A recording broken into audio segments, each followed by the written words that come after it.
Hello, and thank you for choosing this clean, historical Western romance by Emma Ashwood. Before we begin, don't forget to hit that subscribe button. Your support allows us to keep sharing more wonderful stories for free. So grab a cozy spot, kick back, and let this story whisk you away to a different time and place. Enjoy. Copyright Emma Ashwood.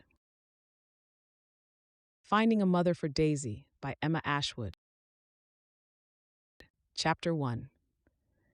The chips were piling up in the center of the table, and Robson Brown eyed his hand one last time before putting in the rest of his poker chips. It was a risk. His hand was good, but nothing special, but he felt confident Jameson had nothing. The man was a terrible bluffer, and he was sweating profusely already. Reynolds, on the other hand, might be more difficult to beat. If Robson hadn't already put in so much money, maybe he would fold, but folding was not an option. He needed a big payoff to clear his gambling debts from the last few months. He'd been off his game for a while, and it was beginning to catch up on him. His intelligence and good looks had gotten him far in life, but if Robson didn't pull off some significant wins soon, people would start to notice. He made good money as an attorney. At 25, he was ready to take his father's law practice to the next level. The economy of Brownsville, New York was changing, and Robson had every intention of making the most of the opportunities those changes presented to him. Of course, if anyone wondered about his current lack of funds, he wouldn't have to mention his gambling debts. He could always blame it on his impending nuptials. In 2 months, Robson would have a bride. Katie Mason was the prettiest girl in town. With blonde hair and bright blue eyes, Katie would look lovely on his arm. She was rather petite, which he found very attractive, but not so petite that he would fear for her safety when carrying his babies. He looked forward to having a family with Katie. He had only courted her for a few months before proposing, and they were in the middle of a 6-month engagement that her father insisted upon. He was quite certain Katie and her mother would have been quite fine with a shorter betrothal period, but the man was so particular about his only daughter. Didn't Jacob Mason realize how fortunate a mere furniture maker's daughter was to be marrying the most eligible bachelor in town? This waiting was preposterous, and Robson was certain it led to his current run of bad luck. Unless Robson intended to bring his bride back to his parents' home instead of completing the deal on the house downtown, Robson needed to win this hand and many more, and time wasn't on his side. He was due at the Mason home for dinner with Katie and her parents in an hour, and then he had a date with a pretty little thing from the poor side of town.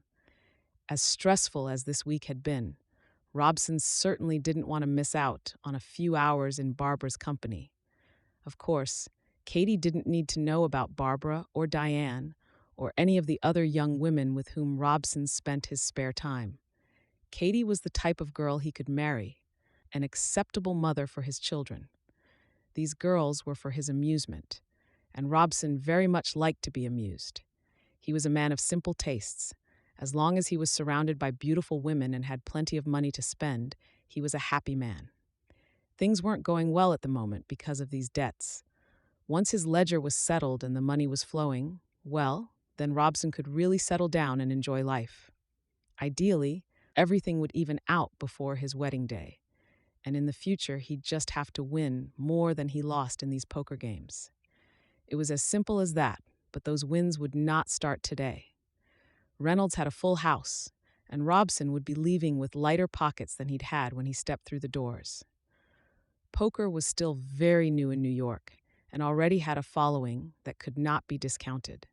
It was thanks to French men from the continent who had made their way across the ocean to settle in New Orleans that the card game was first encountered in the New World. They called it poke back then in the early 1800s, and it was known as a game of bluffing and betting.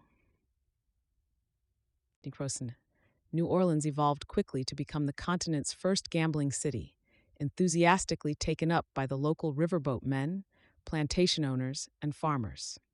New Orleans was the home of America's first gambling casino when John Davis opened the doors of the establishment circa 1822.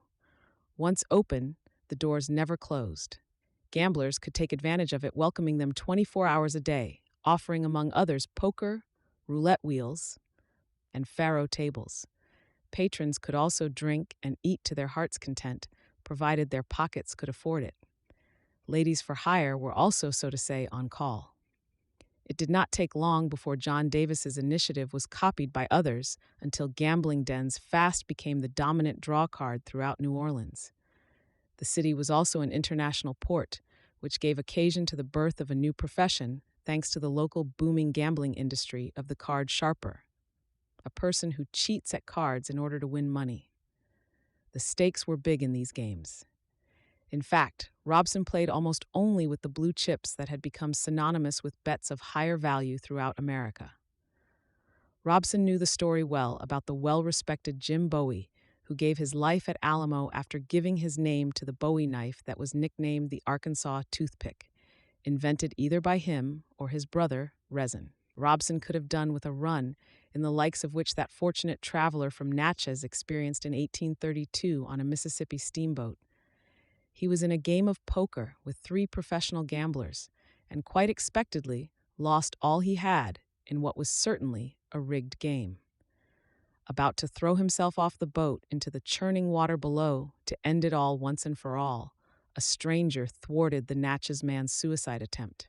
The stranger went on to join the card game with the sharps and invariably outed one of the professionals in his cheating. He pulled a knife on the gambler, demanding that he show his hand and saying, "If it contains more than 5 cards, I shall kill you." He twisted the sharp's wrist, causing 6 cards to flutter onto the table. The savior wasted no time in taking possession of the pot, which was all of $70,000. He handed $50,000 of it to the Natchez man, who was understandably shocked and asked, "Who the devil are you, anyway?" The response from the stranger, "I am James Bowie." But alas, a savior was not in Robson's future or present. He would have to make his own luck. He also was well aware of how the larger-than-life Wild Bill Hickok met his end while holding a hand of cards in a game of poker. In a saloon in Deadwood, Dakota Territory, the renowned gunman was seated at a poker game, with his back uncharacteristically to the door. Jack McCall shot him in the back of the head, and he was dead in his chair. Hickok had been holding a pair of black aces and a pair of black eights, as well as an unknown 5th card when he was killed. The combination of known cards immediately earned the title of Dead Man's Hand. But Robson did not have to resort to playing poker in a saloon because he was not living in the Wild West, was he? No, the surroundings in which he lost so much money were far more luxurious. In New York, the casino was conducted with as much quiet decorum as was expected from a gentleman's club. He and his fellow wealthy gamblers expected somewhat of a royal treatment when they played the high stakes. And of course, that is what they got. At midnight, the wealthy gamblers were fed from a buffet of lobster and steak, and they always enjoyed an open bar serving the best liqueurs no matter the time of day or night, and of course the finest cigars at a premium price. At Robson's establishment of choice, in all its finery and luxuriousness, he could not blame his losses on rigged games and marked cards. His gambling den of choice was straight. It had to be to keep the clientele who won and lost to the extent of a house total of $50,000 each night either way. Vast fortunes were won and then invariably lost nightly, to be repeated every night ad nauseum. Chapter 2. Katie was carefully embroidering a pillowcase when her mother, May Mason, walked into the parlor of their home. The older woman placed her packages on the small wooden table by the window before coming to examine Katie's stitches. She looked over each stitch with a discerning eye, and Katie found herself holding her breath as she waited for her mother to approve. "Beautiful, Katie," May finally said. "You've done a wonderful job. Robson will be very impressed with his bride-to-be's dowry. I picked up the material for your wedding gown. Before you go to bed tonight, I need to take some measurements. We'll be busy every minute preparing for your wedding day." "Yes, Mother," Katie said, as she finished the rose pattern. "Do you really think he'll like it?" "I do," May said. "Soon you will be Mrs. Robson Brown, the wife of the most eligible bachelor in town, Katie. I'm so proud of you. You've chosen well. Being the town attorney's wife will guarantee you a life of privilege. You will never want for anything, and I suspect it will help your father's business. I'm sure Robson's wealthy associates will buy your father's furniture. This is very good for all of us. Now, run along upstairs and get ready. Robson will be here soon for dinner." After putting on a blue floral dress that drew attention to her blue eyes, Katie swept her long blonde hair into an updo. She put on her grandmother's brooch as a finishing touch and looked at her reflection in the mirror. She fingered the brooch on her chest and thought back to the tale her grandmother had told her about its history. After the American Revolutionary War had played itself out near the end of 1783, the now newly independent Americans started to look further afield than just Great Britain for inspiration across all spheres. The Americans adopted different and varying styles from all around the world and made them their own. This era was soon known as the Federal Period. Throughout the decades following the formation of the United States, local jewelers created a great many pieces, not the least of which mourning jewelry, portrait miniatures, and hairwork.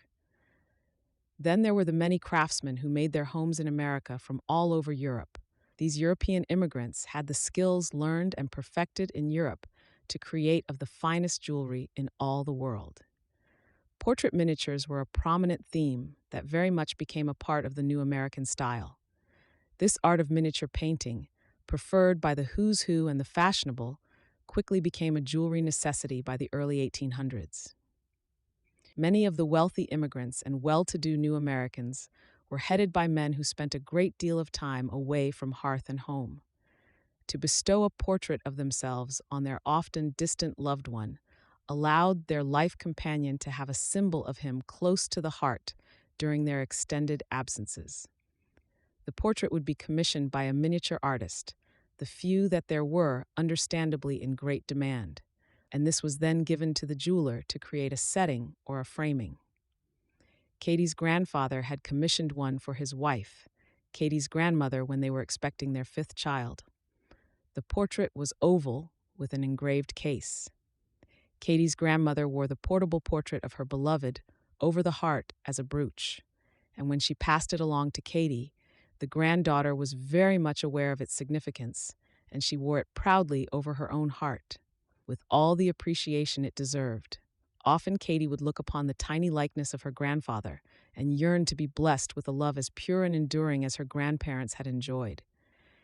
Katie wasn't a prideful person, but she was aware of her beauty. Robson was aware of it too, and she liked the way he looked at her. Robson constantly praised her beauty and elegance, assuring her she would fit right into his social circle. His family seemed to approve as well. They didn't seem the least bit bothered by her lack of wealth. Not that she was poor.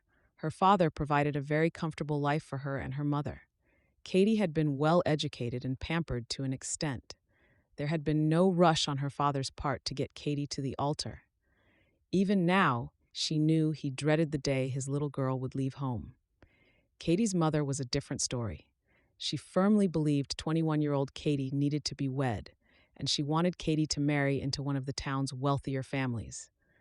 Honestly, as much as Katie loved Robson, she wasn't sure if she or her mother was more excited about her wedding. "Katie, Robson has arrived," her mother said after knocking on the door. "He's in the parlor with your father. Join him quickly." Katie gave herself a final once-over. "On my way, mother." Robson smiled at Katie as she entered the room, and Katie's heart fluttered a little as he appraised her. "You look beautiful tonight," he said before turning back to her father. "But your daughter always looks beautiful, Mr. Mason." "Katie is a special girl," Jacob Mason said, "beautiful inside and out. I plan to take good care of your daughter and give you many grandchildren. Katie will have nothing but the best once I take over my father's law firm and grow it to its full potential. As long as Katie is happy, I'll be happy, and she seems content to marry you," Jacob said. "All a father wants is for his child to be happy." Katie smiled and hugged her father. "Robson makes me very happy. You have nothing to worry about, father." Soon it was time for dinner. The four enjoyed a fairly subdued meal, and Katie suggested they play a game of bridge. As was the case so often, Robson declined. "My dear, I wish I could stay, but duty calls. I need to go back into the office for a while before bedtime. I'll call for you on Sunday for lunch with my parents." Once Robson was gone, Katie helped her mother clear the dishes and went back to working on her pillowcase. She was so excited about their future and so grateful for the amazing man she was going to marry.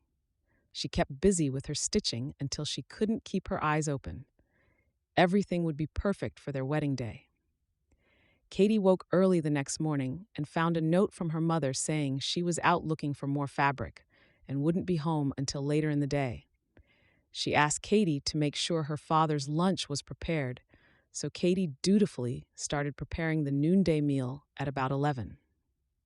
She was making good headway on the meal when she heard a knock on the door. It was her friend Rebecca. The two girls had been friends since they were little girls, but Rebecca rarely visited anymore. She was busy with her own husband and had a baby on the way. Katie offered Rebecca a seat and a cup of tea. It was obvious this was not just a social call. Her friend seemed distraught. Finally, Rebecca looked up from her cup of tea and frowned. "If you knew something that might cause me pain in the short term, but save me deeper pain in the long run, would you tell me?" "Of course, Rebecca," Katie said, suddenly feeling nervous. "You know my husband's younger brother John has been interning at Robson's office for a while now, and he's noticed a few things." "Robson isn't in the office for as many hours a day as you would think, Katie. He's been seen around town. I'm sure he has many matters keeping him busy. He's been working to purchase our house, and his father probably needs him to visit clients who aren't comfortable coming into the office." Prosody race percent. "It wouldn't surprise me if all of that were true, Katie, but Robson has been seen with various women in town," Rebecca said, before lowering her voice. "Women with poor reputations. He isn't being faithful to you, Katie. I'm so sorry. I didn't want to tell you, but if I were in your shoes, I would want to know." "Robson is an attorney, Rebecca. I'm sure your brother-in-law is mistaken. He probably just saw Robson with clients and misunderstood what was happening," Katie said firmly. "He loves me. He would never cheat on me." "I'm sorry if I misspoke. I didn't mean to cause trouble. I just didn't want you to hear it from anyone else. Obviously, you know your fiancé better than I do, so I'm sure you are right," Rebecca replied. "I should get home and leave you to your cooking. Again, I'm sorry. I don't want this to be a problem in our friendship." "It won't be a problem," Katie said, attempting to smile. "I appreciate you bringing it to my attention, but I trust Robson." Rebecca made a hasty departure and Katie sat down at the table. She wanted to believe Robson was faithful, but there was a part of her that couldn't help but wonder. He was a bit older and much more worldly, so it stood to reason that he had likely spent time with many women before they started courting. Maybe their pending nuptials made Robson more nervous than she'd expected. Her father had delayed Robson's plans. Robson had wanted a much shorter engagement. It was possible he'd become impatient with waiting and fallen back into old patterns, but surely if this were true at all, he would change his behavior once they married. He loved her. She just needed to trust him. Chapter 3. Peter Brown sat at his desk going over his son Robson's case file. He shook his head in frustration. Where did his son take off to in the afternoons? The firm couldn't run itself, and Peter had plans of his own. He promised his wife, Elizabeth, he would retire and let Robson handle his practice, but he had serious doubts about his son's ability to keep his head in his work. Elizabeth seemed to think Robson would settle down once he married, and Peter hoped she was correct in her thinking. Katie seemed like a nice enough young woman. Perhaps, once Robson married her, Peter would be able to make good on his promise to his wife. As Peter was finishing up, the door opened. Since his secretary had left an hour before, Peter left his large office and made his way to the front room. Molly Smith, the wealthiest woman in town, was standing beside the door. Peter had represented her late husband in a few delicate matters throughout the years, but Molly Smith rarely required his services. She had married at the right age. Her husband was from a well-off family, but he had started a successful business and was soon the wealthiest man in town. They had 3 daughters in quick succession, hoping with every pregnancy to have a son. But that was not to be. So it was that their eldest daughter married the most eligible of Mr. Smith's employees, and they were blessed with a pigeon pair. As her husband, he was coached to take over the business in due course, working under Mr. Smith until the old man came to a natural end a few years before. Their middle daughter had in the meantime married the local doctor and bore him 2 sons. That left Belle, the youngest. She was not blessed in the looks department, with a nose too bulbous and the bosom of a teenage boy. Fortunately, Belle was intellectual and did not require the company of people to be content. She lived happily with her mother in the biggest house for miles around.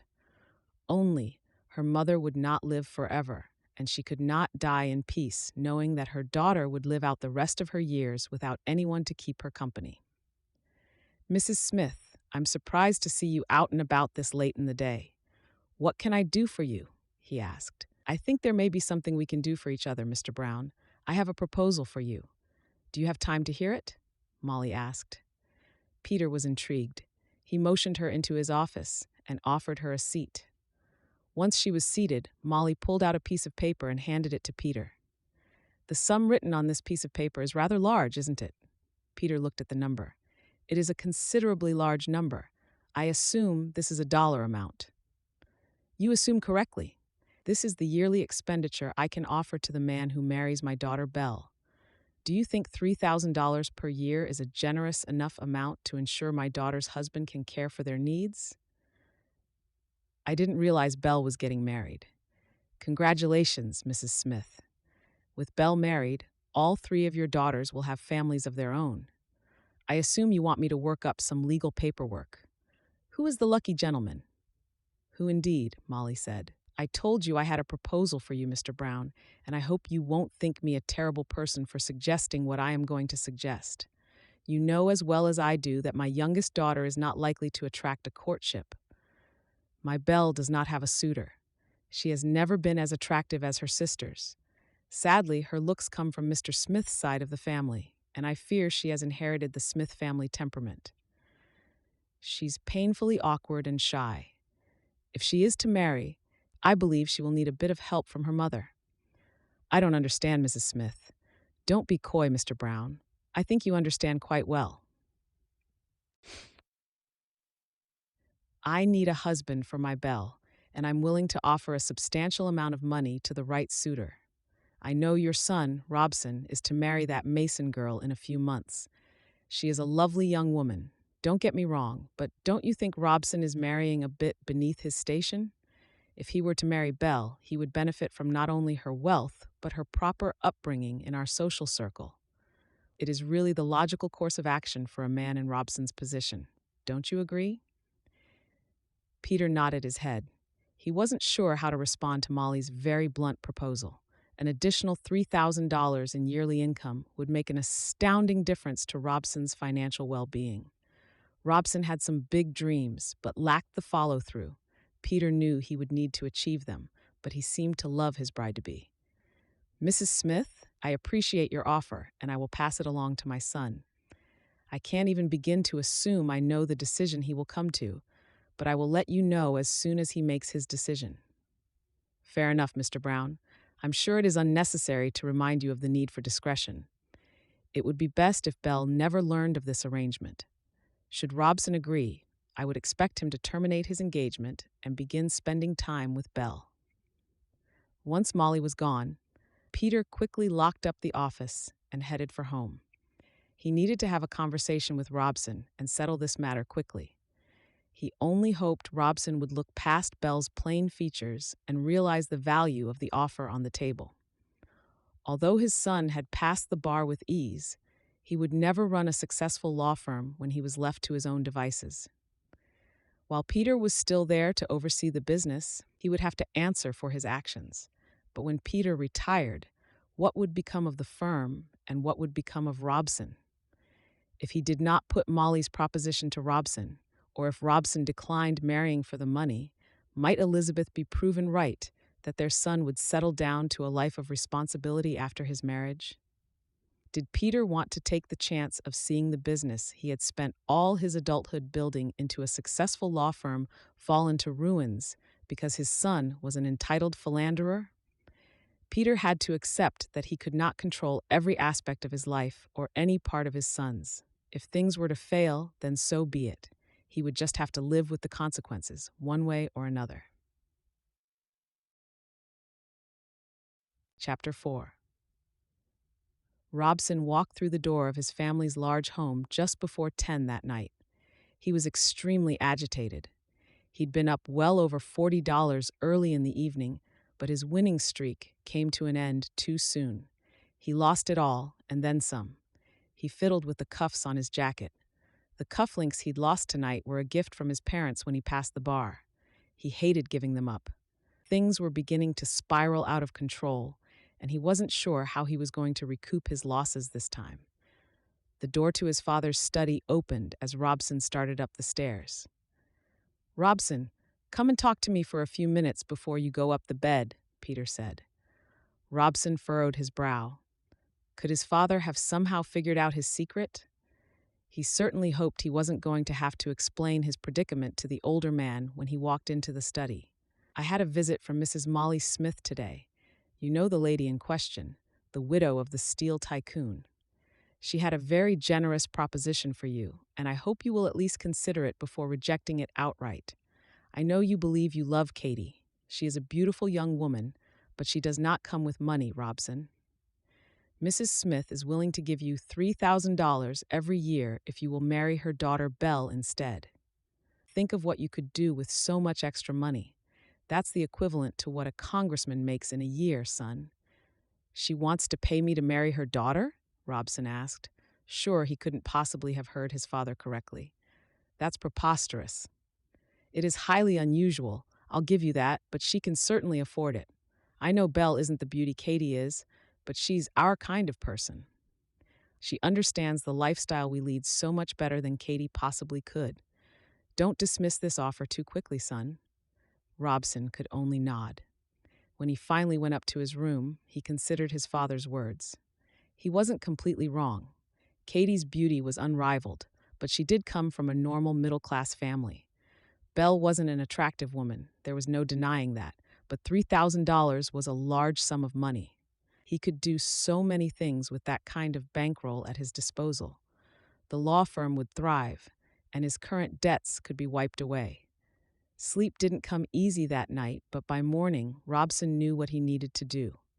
Belle would make an acceptable wife, even if her physical attributes were lacking. It wasn't as if he intended to give up his women on the side anyway.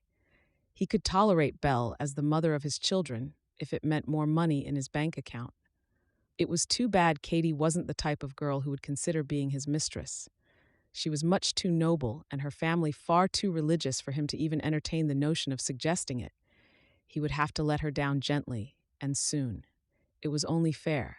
With his decision made, he informed his father of his plans and went to visit Katie. He was greeted by her mother. "Robson, what a pleasant surprise. Did Katie know you were coming? She didn't mention it." "No, Mrs. Mason. I took the morning off and thought I'd come to see her," he said. "Would you mind telling her I'm here?" "Not at all," May said. "I'll get her for you, and then I'll put on a fresh pot of coffee. I think there's still some leftover pie from last night. Can I bring you a slice? Please don't go to any trouble on my account. I can't stay long. I just need to see Katie." Robson heard May whisper something about young love as she led him into the parlor and left to get Katie. It wasn't long before Katie entered the parlor. She was smiling. He loved it when she smiled. Her whole face lit up. Her smile only accentuated her incredible beauty, and he was once again panged with sadness at what he was giving up. "You look beautiful this morning, Katie," he said. "I'm sorry for coming unannounced. Please come and sit with me for a few minutes." Katie sat beside him, leaving just enough space to maintain respectability, and Robson took another moment to appraise her beauty. The image of Belle Smith came to mind, and he had to quickly shove it aside. This sacrifice was a big one, but greatness involved sacrifice. He wanted to be a great man, a powerful man. It was Belle who could make that a reality. He needed to focus. "Is everything all right, Robson?" Katie said. "You look troubled." "I am troubled, Katie. I care for you very deeply." I care for you too, she said, her smile waning from the soberness of his tone. I will always care for you, Katie, but I don't think I can marry you, he said. It isn't you. You are a wonderful person. You're beautiful, and any man would be pleased to have you on his arm. But, he paused, he couldn't tell her the truth. I don't think I'm ready. You want to postpone the wedding? Katie asked, her voice not much more than a whisper. No, Katie, not postpone. Cancel, she said. You don't want to marry me. I can't, he said. That much was true. He couldn't turn down such a generous offer when his finances were in their current state. I'm sorry. I think it would be best if you leave now, Mr. Brown, Katie said as she stood to her feet. I trust you will inform your family of the change in plans? Of course, he said. I am sorry. I know this must hurt you. That wasn't my intention. Then what was your intention? Our wedding was only 2 months away. Everyone knows. Preparations are already being made, she said. I would like for you to leave now. I need to tell my family, and I don't want you here when I tell my mother. Robson stood and walked to the door. He looked back a final time at the beauty he would never possess before leaving the home he'd spent so much time in over the last several months. He felt some guilt, but he also felt relief. His future was set. That was the important part. Chapter 5. Katie didn't know what to think. She was in shock. Everyone in town knew about the wedding plans, and now Robson didn't want to marry her. She loved him. She thought he loved her too. Her thoughts wandered back to her conversation with Rebecca a few days earlier, and she ached with the realization that Rebecca had probably been right. Robson probably had dalliances with other women. He didn't love her the way she loved him, or she wouldn't be in this position. Telling her mother was hard for Katie. The older woman was shocked. Did you have an argument? It takes time to learn to communicate. If you said something you shouldn't have said, and he mistook your words to mean something else, you must apologize, Katie. Men like Robson are few and far between. You must try to fix this as soon as possible. Everything was fine. We didn't quarrel. He just said he wasn't ready to marry Mother. I don't think there is anything I can do to change his mind. I promise I didn't say anything to make him doubt my love or my intentions. I don't know what else to say. I need to tell the guests the wedding is canceled before any more time passes. Katie decided not to mention what Rebecca had told her about Robson. This whole mess was complicated enough without adding gossip to the mix. Will you help me? I don't know how I'm going to face everyone. May took her hand and gave it a gentle squeeze. Your father and I will take care of those details. I understand you are embarrassed. Perhaps all isn't lost. Would you like your father to visit Robson? Maybe they could come to an agreement. Please no, Mother. It's bad enough without father trying to convince the man to marry me. I couldn't stand the disgrace if someone found out. I just need to think for a while. I'm going to go up and rest. Of course, dear. I will tell your father when he comes home, and we will go from there. It is always possible Robson will change his mind. I certainly hope he comes to his senses, for all our sakes. Katie spent most of the next few weeks in her room. She didn't leave the house unless it was absolutely necessary. Her heart was broken, and her pride wouldn't let her face her friends. When Rebecca showed up at the door one afternoon, Katie didn't want to go down to see her. She's been your closest friend since you were children, May said, and she's worried about you. I'm not sending her away. Go and talk to her. Katie knew better than to argue, so she slowly made her way to the parlor. Rebecca jumped up from her chair and hugged Katie as soon as she entered the room. I've been so worried for you, Katie. Robson is such a terrible man. You deserve so much better. Katie gave her friend a weak smile. I think I owe you an apology. You were right about him. He wasn't ready for marriage, but I was too foolish to see it. Oh, Rebecca, I feel like such a fool. All I want is to marry and have a family of my own, but I don't think it is going to happen for me. I don't believe that's true at all, Katie. You just haven't found the right man yet. Of course, you won't find him if you stay cooped up in here. Don't you think it is time to start socializing again? I'm not sure I could ever face everyone again. The whole town knows Robson called off our engagement. I can't just move on as if nothing happened. Rebecca frowned. Have you considered moving on in a literal sense? What do you mean? Well, Rebecca hesitated before continuing. What if your future husband is not from this town? What if he's somewhere else? Are you suggesting I leave my parents and just go to a new place? I don't have family anywhere else. I'm not a teacher. How would I even manage to start a new life on my own? Healing. Maybe you wouldn't need to start your new life on your own. I was thinking you might find your husband another way. There are men out west who are looking for wives. They even put advertisements in the newspaper. What do you think about mail order brides? Chapter 6. Tanner Dawson looked down at his golden-haired, blue-eyed, 2-year-old daughter and laughed. She was covered head to toe in mud and not very happy. Her little hands were out to her sides with brown water dripping from her fingertips. Daisy was already on the dainty, girly side, and Tanner found her unwillingness to be dirty both precious and time-consuming. Living on a ranch in Texas with only a father and 5 male ranch hands should have made her a little hardier in his opinion, but she was her mother's child through and through. He remembered a time not long after they settled in Gusset Creek when his wife Rose slipped with a pile of clean laundry and landed in a puddle. Tanner had laughed until he saw the look on his wife's face. She was mortified and downright angry. He was a little afraid she'd insist they move back to Boston that instant, but she'd toughened up over time. He could only hope little Daisy would do the same. I see you found the biggest mud puddle. Come to Pa. I'll see if I can wipe away some of the smudges. I still need to check on the cattle in the north pasture. Then we'll go home and clean you up right. The tiny little girl rushed into her father's arms and allowed him to wipe her face and hands. Her braids, uneven because Tanner still couldn't quite get them right, were no longer quite as soaked, and she wasn't quite as frustrated when he was finished. She took off after her puppy, Blue, and he watched with a careful eye. It was becoming just a little too awkward to bring her along when he needed to be in the pasture, and he wasn't sure what to do about it. Sure, he had some good men working for him to reduce the load, but there were things a man needed to do for himself. He'd built his ranch from nothing. When he and Rose had moved out west, he was 22 and full of excitement at the idea of building something from the ground up. He'd worked long hours, which he now regretted, and missed so much time he could have spent with the woman he loved. She never once complained about the time he put into building their future, though. She was just as invested as he was, even if she'd have been a little reluctant when he'd suggested the idea of pioneer living in the first place.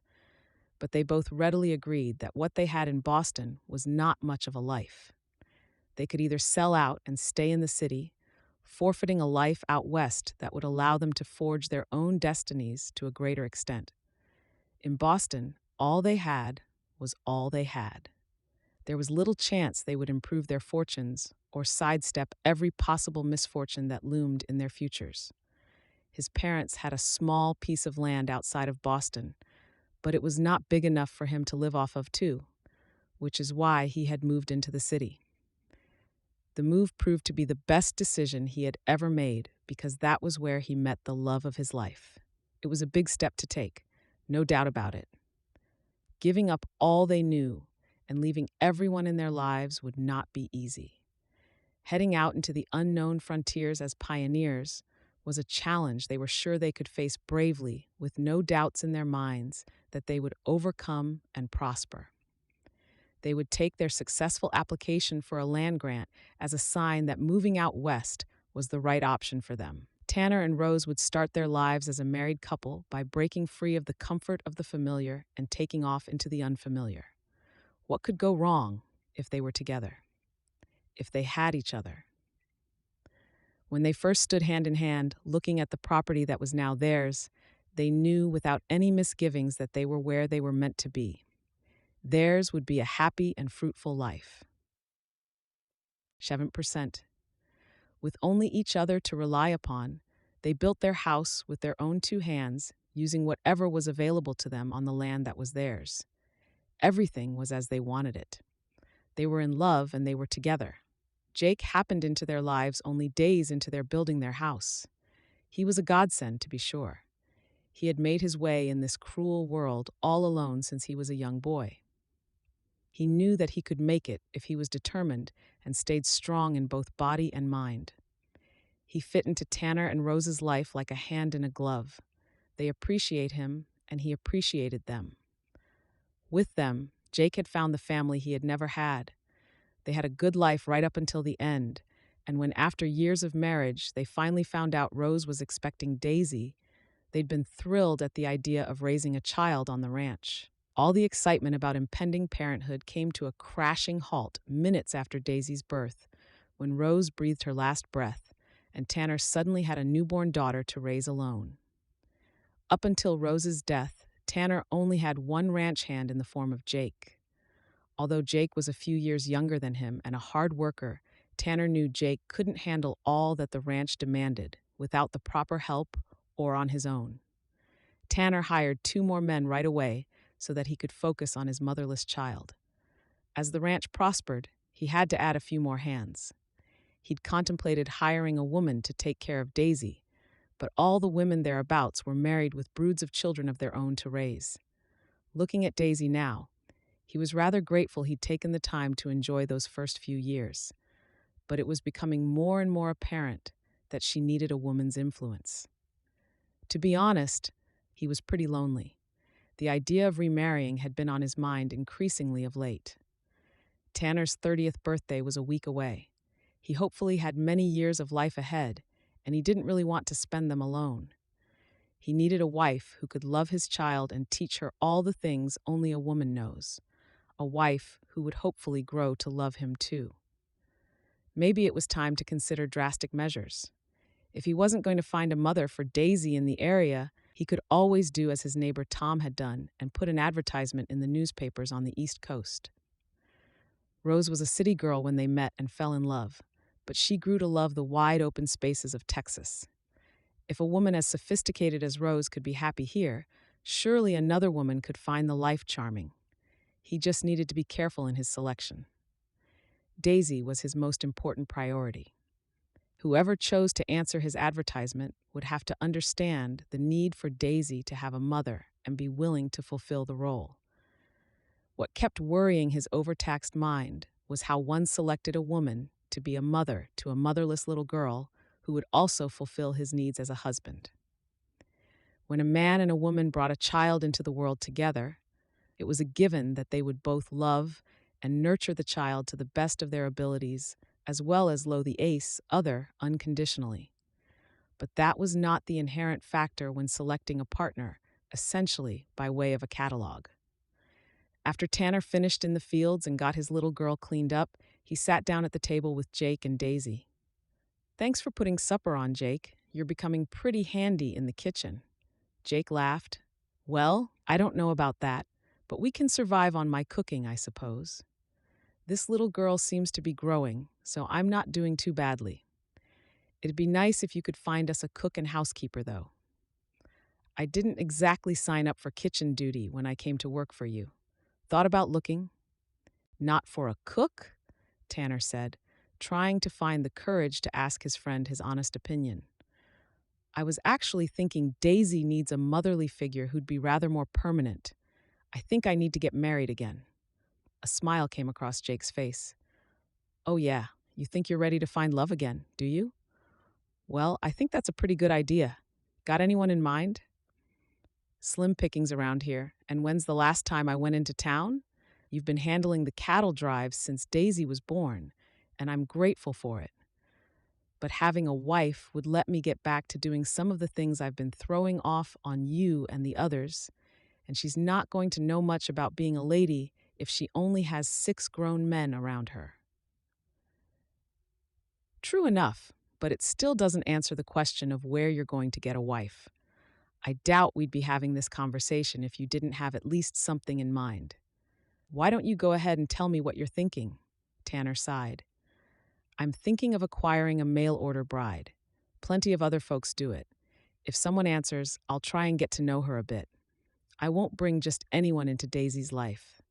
I'll need to be careful about whom I choose, but I want a complete family for Daisy, so I'm willing to weed out the wrong ones until I find the right one."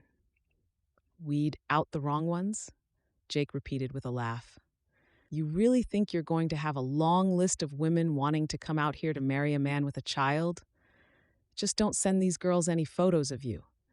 It'd be awful for her to know you were ugly to boot. Tanner laughed.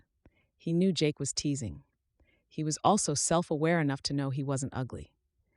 Rose had always considered him handsome. He was taller than average and had the build of a man who worked hard, with broad shoulders and sun-kissed skin that perfectly matched his brown hair and hazel eyes. Jake, who wasn't an unattractive young man, was just pulling Tanner's leg as he tended to do whenever Tanner brought up serious issues. Do you think this is a foolish idea? I don't think it's foolish. You certainly wouldn't be the first to find a wife using a newspaper advertisement. Tom seems awfully happy with Leah. Maybe you should pay them a visit and see how things go. Tanner decided Jake's idea was a pretty good one, so after breakfast the following morning, he popped little Daisy up on the wagon seat beside him and made a trip to visit Tom. Since it was Sunday, he found Tom at home with his wife. Once they were finished making small talk, Tanner told the couple about his plan. You should do it, Tom said. Putting that message in the paper is the best thing I ever did. I knew I was missing something by not having a partner, but I never could have dreamed I was missing so much. Leah and I may not have found each other in the most conventional way, but I don't have any doubt she's the one for me. Tom squeezed his wife's hand as he spoke. I know you've been married, so you understand the value of having someone to come home to at the end of the day. You can have that again. Leah listened as the two men spoke, but Tanner figured she must have an opinion. Was it hard to leave home and marry a man you barely knew? Am I asking too much of a woman? It depends on what exactly you're asking, Leah said carefully, because men do tend to view things like marriage differently from women. Some women come west for a better life, so it is hardly an imposition for them to leave home. It's their desire, or they wouldn't answer the advertisement in the first place. I was in a difficult position back home. In seventh, I had no family except for an older brother who was struggling to make enough money to take care of both of us. Leaving him behind was my way of helping him. Tom didn't expect me to be in love with him when I arrived, and he made it clear he'd wait for me. He was very thoughtful. We didn't marry as soon as I got off the train. I stayed at the boarding house in town for a few weeks so we could get to know one another properly. Some women I knew wouldn't have been pleased with such an arrangement. They wanted to marry right away. I'd advise you to ask your bride which she prefers and make plans accordingly. That's mighty good advice, Leah. I appreciate your wisdom in the matter, Tanner said. I'm happy to offer it, and I look forward to getting to know your bride. You can count on me to be a friend to her. Living so far from civilization isn't easy on a lady from the city at first. But I will do my part to help her adjust. Tanner's heart was a little lighter, and his mind was firmly made up by the time he arrived home. Watching Daisy play with her puppy, he sat with his pen and paper in hand and tried to write the advertisement that could give his daughter the mother she needed. He needed to get it just right. He said a silent prayer for the woman who would answer it and make his family complete. Chapter 7. Katie couldn't believe she was even considering Rebecca's suggestion. A mail-order bride? Her? It was something she never would have considered, but it very well could be her ticket out of town and away from the shame of being Robson's discarded fiancé. She was certain her parents would not approve, so she decided not to tell them. It was possible she wouldn't even find an advertisement worth answering, or she might answer one and never get a response. There was really no reason to cause her parents to worry. They were concerned enough about her at the moment. Since Katie didn't feel comfortable in town, it was decided Rebecca would bring a copy of the newspaper to her home, and they'd look through the advertisements together. Her mother wouldn't think anything of a dear friend visiting frequently, and Katie would have Rebecca's counsel. Since she didn't trust her own at the moment, it was a relief to have her friend's help. When Rebecca arrived giddy with excitement, Katie knew her friend had found something. The girls slipped upstairs to Katie's room, which they hadn't done since they were children, and Rebecca opened the newspaper to the section. I think I've found one who'd be absolutely perfect. Shall I read it to you? Please, don't keep me in suspense. Perfect is a big word. I'm not sure a little advertisement could possibly tell you that much about him. Rebecca cleared her throat and started to read.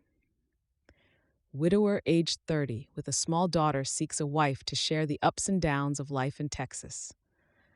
My large ranch provides more than enough income for a comfortable lifestyle. Having been married and having enjoyed the partnership and companionship my wife brought me, I am looking for a woman open to the idea of falling in love and willing to love my child as her own.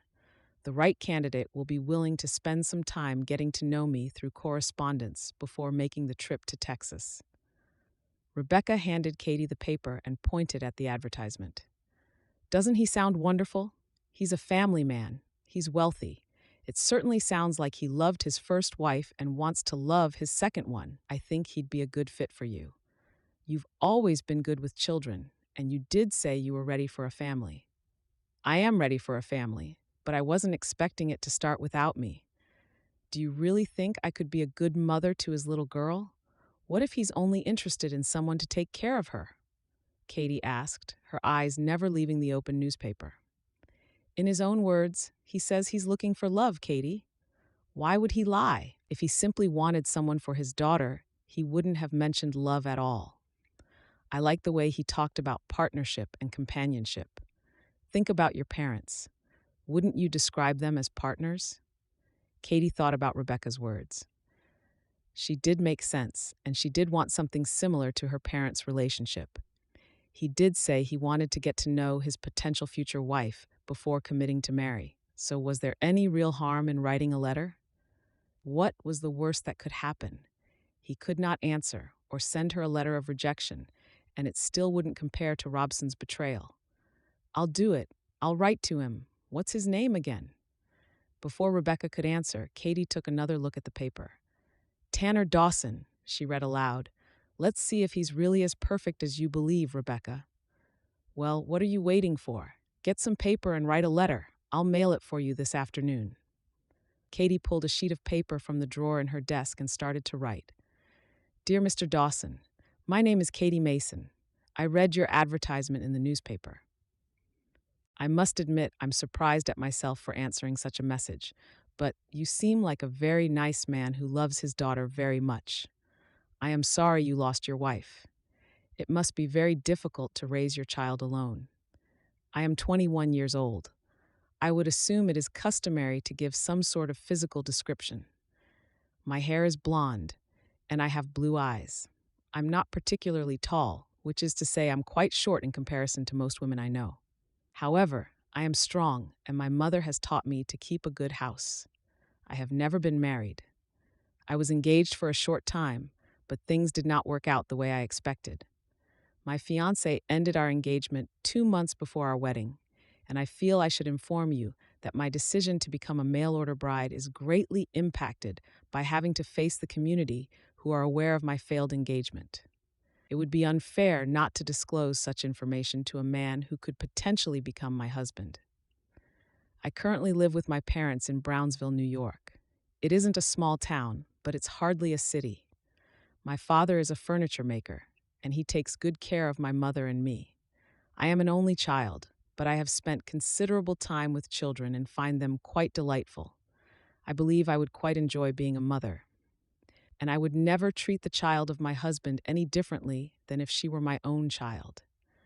I long to have a marriage as loving as the one my parents share. They have provided me with a wonderful example of what married life and family can be, and I want that for myself one day, hopefully one day soon. Like you, I would prefer to get to know the man I might marry before rushing into it. If you decide to respond to my letter, please tell me more about your daughter. How old is she? Do you care for her alone, or do you have help? I would also love to hear about your ranch and the town. More importantly, I would like to know more about you. Where did you grow up? How long have you been in Texas? Do you want more children in the future? Thank you for reading my letter. Sincerely, Katie Mason. There, it is finished, Katie said, folding the letter and putting it into an envelope. Now remember, this is our secret. I don't want to tell anyone anything until I know more about Mr. Dawson. Besides, I'm probably already the talk of the town after my failed engagement. Let's not add any fuel to the fire. It truly isn't as bad as you think. Most people just feel sad for you. No one thinks badly of you. You really should get into town more often. It would probably make you feel better if you actually spoke to more people other than just me. I'm just not ready to face them. Who knows? If Mr. Dawson is as perfect as you think he is, then maybe I'll never have to face them or Robson again. Chapter 8. Letters started arriving for Tanner, and he considered each one carefully. One came from a woman in New York City who seemed a little down on her luck but was otherwise fairly acceptable. Another came from Boston, but she reminded him too much of Rose for him to even consider her a good match. There was a letter from a young woman in a small town in upper New York State that intrigued him more so than the others. Her name was Katie, and she was considerably younger, but he sensed she was still hurting from an engagement gone wrong. She seemed close to her family, and he liked that about her. But could she be ready for a husband after a failed engagement? After a few days of soul-searching, he decided to write to her. If nothing but friendship came from the letters, it was still worth his time. Dear Ms. Mason, thank you for responding to my little advertisement. I must admit to being surprised by a woman with strong family connections responding to me, but it pleases me greatly. I appreciate your honesty about your engagement. It would have been very easy for you to omit that information from your letter, and I am grateful you chose to share the information with me. You asked about my daughter. Her name is Daisy, and she is 2 years old. I have raised her alone since my wife, Rose, died in childbirth. I have hired hands who help to lighten my load on the ranch, but I have not found anyone suitable to help with my daughter. I could hire a housekeeper, but all the women I would trust with my child are married and busy keeping houses of their own. It is important to me that Daisy has a mother to teach her the things I cannot, but I assure you I am not only looking for a mother for my child. I've worked hard to build a good life, and I miss sharing it with someone special. I was married to Rose for over 6 years, so I know the comforts a wife brings. I believe I was a good husband to her, and I am fully committed to being a good husband to someone else if the Lord grants me the privilege. Texas is a land of wide open spaces, and my ranch spreads out in all directions from my house.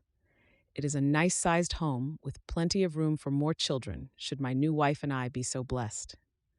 The nearest town, Gusset Creek, is a fairly short wagon ride from the ranch house, and my nearest neighbors, Tom and Leah, are within walking distance if the weather is nice. Texas is much warmer than New York. While the summers can be hot, the milder winters are welcome. I grew up in the country not far from Boston. My parents still live on the small farm on which I was raised. I haven't seen them in several years, but we remain in contact by mail. My brothers and younger sister still live in the Boston area, so I am not without family, even though it feels as though I am, since there is so much distance between us. If we were to marry, you would be a great distance from your family. I would appreciate it if you'd do some soul-searching on whether you could be happy not seeing them regularly before we consider a possible marriage. I don't have any desire to bring someone into Daisy's life who might change her mind due to homesickness. I'm sure you can understand my position. It may be somewhat indelicate, but before we proceed further in getting to know one another, I have a question that needs answering. Since you were planning to marry, it's logical to assume you loved your fiancé. Do you believe you are ready to consider love again? I would very much like to avoid a marriage of convenience. While I realize it will take time for feelings to grow, it is important to know a chance exists that my wife will love me at some point.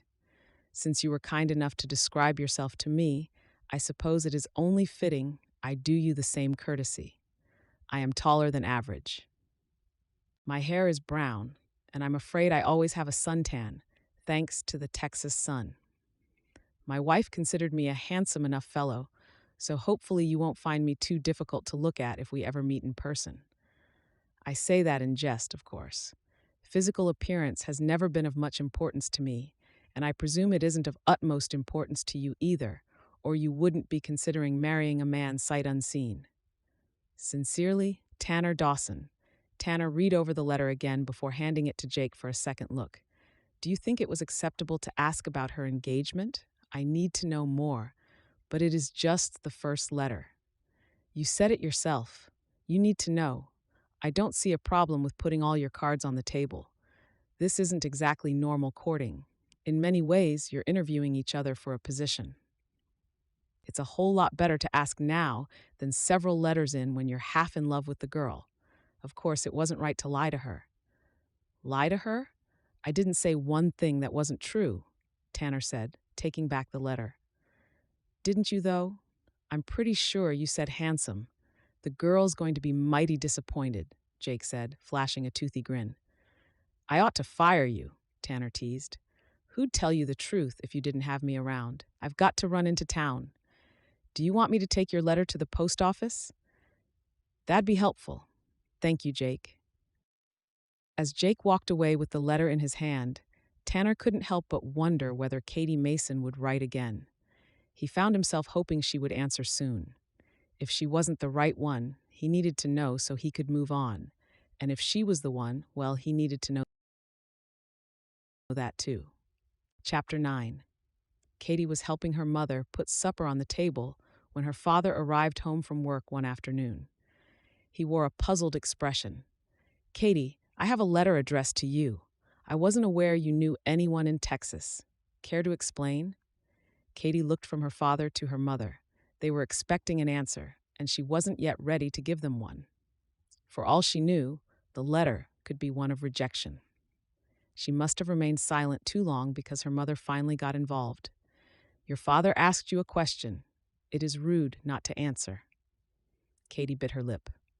I wrote to Mr. Dawson after Rebecca, and I saw his advertisement in the paper. I didn't know if he would respond, so I didn't mention it. Advertisement in the paper? Jacob asked. What kind of advertisement? Oh, child, tell me you didn't do what I think you've done, May said. Tell me it wasn't for a bride. That's preposterous. Our Katie would never do such a thing. The only girls who respond to those advertisements are desperate or have poor reputations. Tell your mother she's wrong. I can't, Katie said, her voice barely above a whisper, because it's true. He's a widower and a rancher. He makes a good living, and he lives far enough away I'd never have to face Robson or anyone who knows about our broken engagement again. Please try to understand. Understand? How can I possibly understand why you would want to leave us? Jacob countered. I know you are hurting, and I ache for you. Heartbreak is hard, I'm sure. I'll admit I've never been through what that Robson Brown put you through, but leaving home isn't the answer. You just need to hold your head high and not let him push you out of town. He's not pushing me out of town. I haven't spoken to Robson since he ended things between us. This is about me. I want to marry someone who'll love me the way you love Mother, and if that someone isn't going to be Robson, there really isn't a reason to stay here. All my friends have already married, and Mother said herself that Robson was the most eligible bachelor in town. Well, there are other towns and other men who could make good husbands. This is just my way of looking for one. Do you really believe you are ready? May asked. It has only been a few months. Your wedding date should have been last Saturday, and you have barely left the house. Maybe it would be best to give yourself time to heal. Isn't part of healing moving on? I wrote a letter and the gentleman has responded. Don't you think I should at least read it? If he isn't the right one, I'm sure I'll know just by reading the letter. May I have it, please? Katie watched as her father and mother exchanged a meaningful look. Finally, her mother gave her father a slight nod. Very well, Katie. Read your letter. I only want you to be happy. I just prefer it to be here. If you want to correspond with this rancher, then you have my blessing, but don't make any promises to marry until you are completely certain this is right for you. I won't. I promise. Katie took the letter from her father's outstretched hand and hugged him. I'm going to go up and read the letter in private. It's very likely that nothing will come of this anyway, so please don't worry. I just need to see things through, or I might end up having regrets. Katie quickly read the letter before dinner, and she was more than a little pleased with its contents. Mr. Dawson was way more articulate than she'd expected. She vowed to write to him before going to bed, and then went downstairs to eat with her family. Her parents were more subdued at the dinner table than usual, and neither queried her over the letter. Katie was more than a little grateful for their silence. She knew they'd been worried. While she knew her mother's initial sorrow over the broken engagement had as much to do with the family's status as it did Katie's heart, the older woman had more than made up for it with unconditional support while Katie recovered from the loss, and her father had always only wanted her happiness. She regretted not having told them her plans sooner, but there was nothing to be done now. They knew she'd answered the advertisement. They knew what she was considering. She would just have to show them that she was ready to pursue a different course. She sat at the desk in her bedroom and reread the letter. It wasn't unexpected that he'd ask questions about her broken engagement, and she wasn't particularly offended. Truthfully, she was quite pleased. He really did want to find love again. Any lingering fears he might only be looking for a mother for his child were gone. She picked up her pen and began to write. Dear Mr. Dawson, your letter caught me by surprise. I hoped you would reply, but I doubted it just the same. I'm sure my letter wasn't the only one you received, so I am honored to hear from you. First, I should answer your question about my broken engagement. I wish I could report that a considerable amount of time has passed, but in reality, it has not been long. I was scheduled to marry last Saturday, and it was an unpleasant day for me, knowing my plans for a life with Robson were not going to come to pass. You asked if I believed I could love again, and I firmly believe so, or we would not be corresponding. I assure you I have no desire to marry a man with whom there is no chance of being in love. That seems like a terrible way to live. I am very close to my parents. They would hate to see me move far away, but I was raised with the understanding that a man should leave his parents, a woman leave her home, and the two should become one. To me, that means my home should be where my other half resides. Therefore, I could not possibly be homesick if I am with my husband. If I were to come to Texas to marry you, I would stay. Little Daisy would be able to count on me as a permanent part of her life, and so could you. Texas summers do not sound particularly appealing to me, but I have never enjoyed cold, snowy winters. I believe I could adjust very well to the climate. I imagine the picnic season lasts considerably longer, and it would please me greatly to be able to spend time with my children outside on warm summer days, enjoying the sunshine. Does Daisy enjoy being outside? The town seems far enough away to discourage frequent trips, so I would be grateful for the close proximity of another woman. Can you tell me more about your neighbors and your ranch hands? Do you have a bunkhouse, or do they live in their own homes? I'd very much like to learn to ride a horse if we decide we are a match. Would you teach me? Reading over my letter, I fear I might sound fairly presumptuous, but we cannot really get to know one another unless we aren't afraid to presume a little, can we? If my letter has pleased you as much as receiving your letter pleased me, I hope you'll write again soon.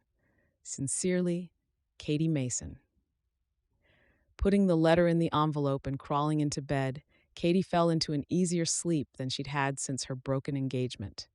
Just the idea of a possible suitor stilled some of the worries that had crept in with Robson's rejection. Perhaps she could still have everything she wanted with Robson, with someone else, someone like Tanner Dawson. Chapter 10. Katie reread the letter from Tanner every day. Each time she read it, the sadness and anger faded a little more, to be replaced by a longing for Tanner's next letter. Her parents tried to ignore the existence of the man from Texas, especially her mother, who went out of her way to point out other eligible young men in town. None were as successful as Robson, but Katie assumed her mother had finally given up improving her own social status through Katie's marriage. It wasn't that the young men her mother suggested were completely unappealing, but Katie had no interest in becoming involved with anyone Robson might know. She wanted a fresh start, and Tanner and his little girl seemed the perfect fit for Katie. The only one who was as excited as Katie was Rebecca. Rebecca came to visit often, and the girls spent most of their time planning a possible future for Katie in Texas with Tanner. He sounds like a wonderful father. I can just see you braiding his little girl's hair or taking her on walks. Katie, this could be so good for you. I know, and it would be nice to be able to walk around a town where no one looks at me with pity. I think I would like to live on a ranch, too. It sounds so romantic, Katie said. If he proposes, I'm sure I'll say yes. I don't even need to know any more about him. Does it seem silly to feel certain about someone I've never met? Rebecca smiled. Silly? Yes, but not in a bad way. You've had such a hard few months. If Tanner can make you happy, I think you should take the chance. He's older. He's been married before and obviously loved his wife. A man who can be a good husband to his first wife can be a good husband to his second, and you will make a wonderful wife. The girls were still talking and giggling when her mother brought the new letter from Tanner to her room. This came for you today, May said, a slight frown on her face. Thank you, Mother, Katie said, opening the envelope before her mother had even made it out of the room. She read it silently. Dear Katie, I did not find your questions presumptuous at all, and if anything, they gave me the courage to respond to your letter with more haste.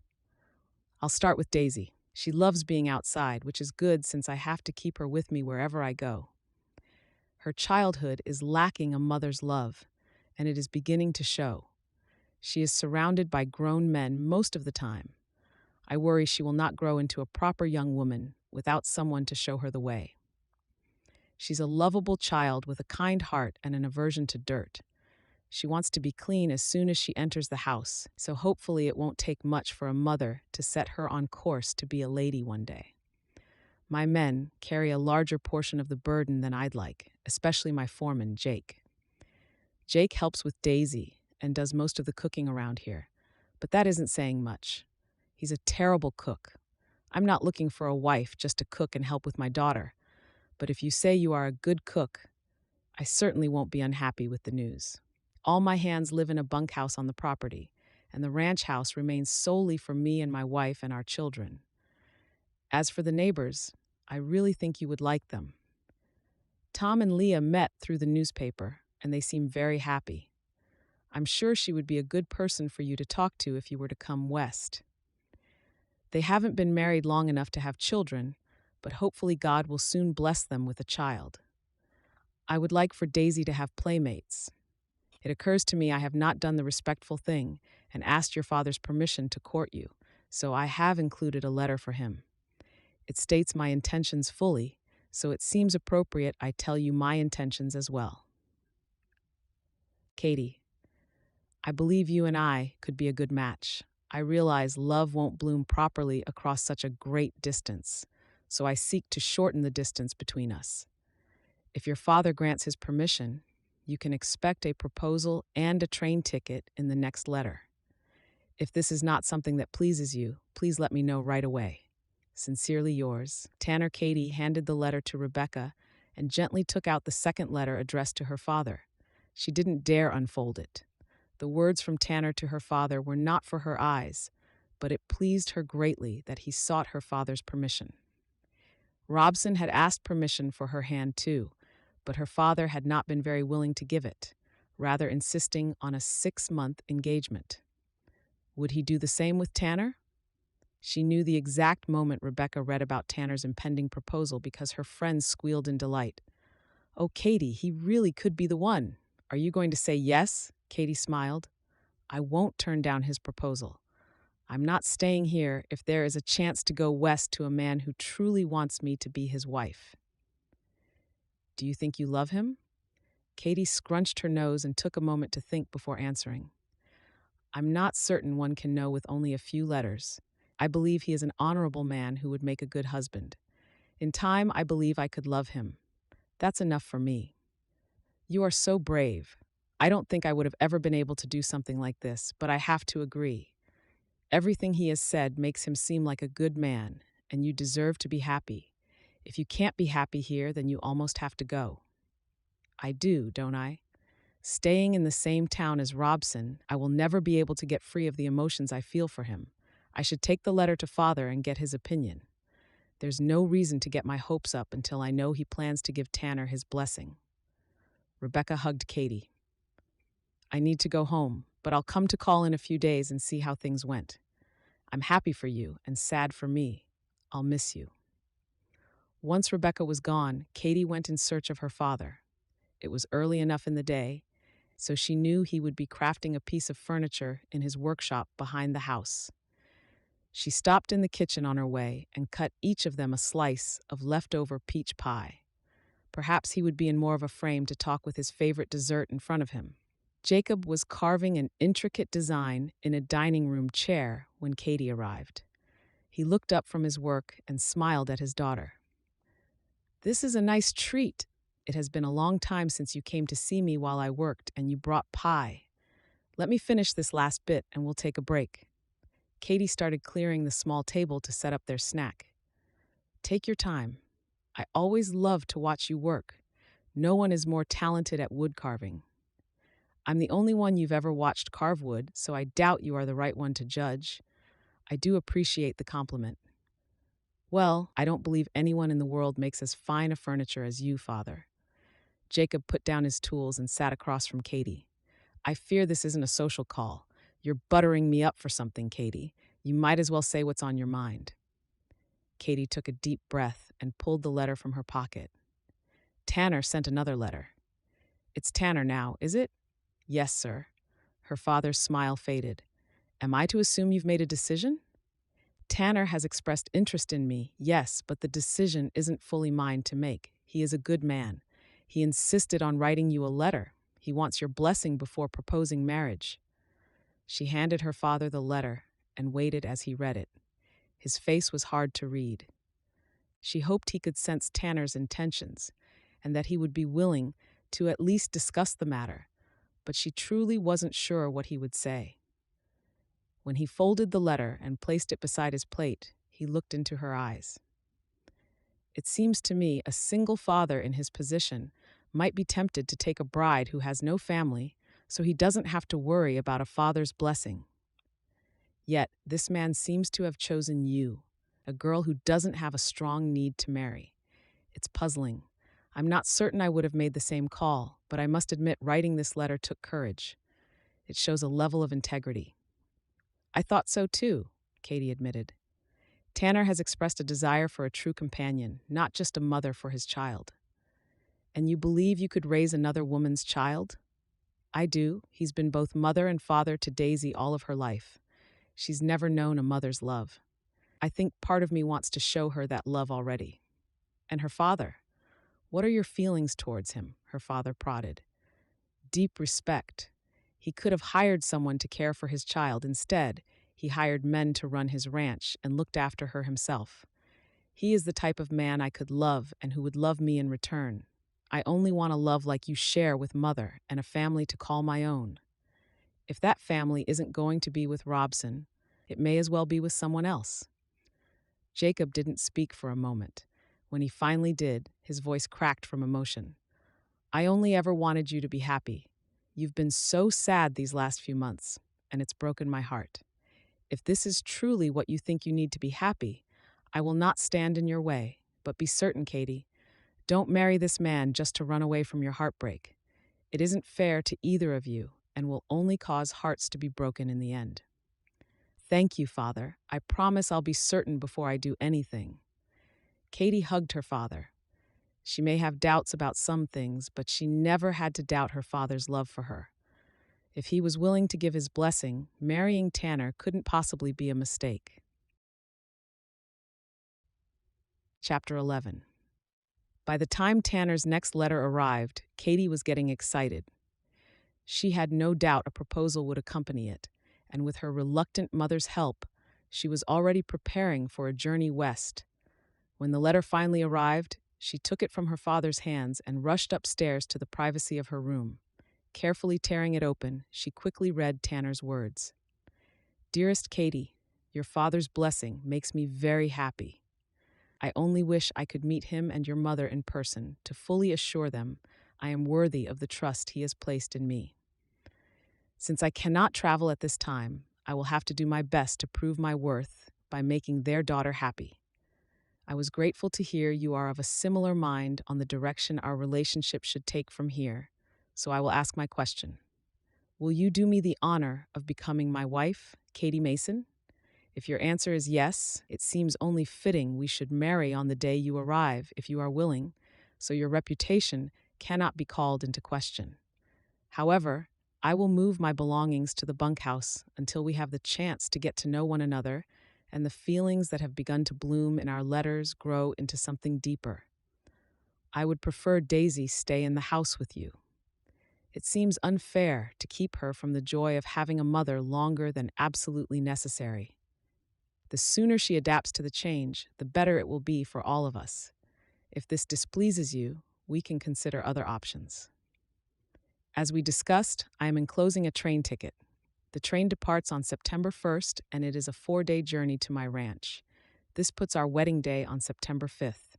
Please send a telegram as soon as this letter arrives so I can finish the preparations. I will bring my neighbors, Tom and Leah, to act as witnesses and arrange for the pastor to marry us in the church. Every bride deserves a church wedding, and I want your wedding day to be a special memory.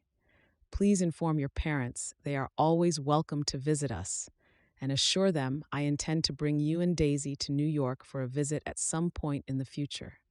Hopefully, by that point, we will have expanded our family and they can meet their grandchildren. Yours truly, Tanner. September 5th would be her wedding day. Katie was extremely excited. It was already mid-August, so she didn't have long to wait. With no time to write another letter, Katie looked at the clock on the wall. She needed to send Tanner a telegram, and it was still a few hours before dinner. Ignoring her misgivings about being out in town, Katie quickly made her way to the telegraph office. After accepting Tanner's proposal by telegram, Katie slowly walked through town. It had been so long since she'd taken the time to wander down the streets of her hometown, and it felt nice to just enjoy the moment, knowing soon she would be in Texas. She stopped in one of the shops to look at the fabric. Without a doubt, her mother would insist on making her a wedding dress, so she may as well look over the options. Katie had no more than stepped through the door of the shop when she came face to face with Robson. She had managed to avoid him since that morning in her house months earlier when he broke her heart, and she chided herself for the pain she felt. She was engaged to another man. Robson should not have a hold on her heart, but it was clear in that instant that her heart had not completely healed. "Katie, you look well and as beautiful as ever," Robson said, a smile on his face. "I'm glad I finally ran into you. I've wanted to see you, to apologize for the way things ended between us." Katie squared her shoulders. She had no intention of letting him see how much his presence bothered her. "I'm doing well, Robson. I was just looking for material for my wedding dress. I'm getting married next month." "Married? I hadn't realized you were seeing anyone. I suppose I should congratulate you, but to be honest, my heart won't let me." "I do miss you, Katie," Robson said. "Who is the lucky man?" "His name is Tanner Dawson, and he owns a large ranch in Texas. I'm leaving to join him on the 1st of September, and we will marry as soon as I arrive," Katie said, trying to muster as much excitement in her voice as possible. "I'm very excited. Texas is so far away. I can't imagine your father is very pleased with your decision. I would have expected you to marry someone local." "Well, things don't always work out the way we plan, I suppose, but my father has given his blessing. I should be going. I wish you well, Robson." "Thank you, Katie. I hope you are very happy," Robson said. Katie left the store and headed for home as quickly as she could manage. She was confused by her feelings and desperately wanted to rekindle the excitement she'd felt a few hours earlier. But even rereading all of Tanner's letters did not completely ease the pain in her heart. She wanted to marry Tanner, but had Robson not broken their engagement, she would not have had to leave her family to start one of her own. All she could do was hope meeting Tanner face to face would make the feelings she still felt for Robson fade away. Chapter 12. Robson was in a foul mood, and for once it had nothing to do with his gambling debts. Learning of Katie's engagement enraged him. It consumed his thoughts.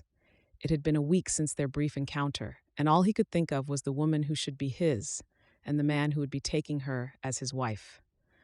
Under different circumstances, they would be married, and she might even be carrying his child by now. Instead, he was stuck spending time with Belle and listening to her complain about his lack of attentiveness. Why was this woman so difficult? Katie had never questioned his need for space.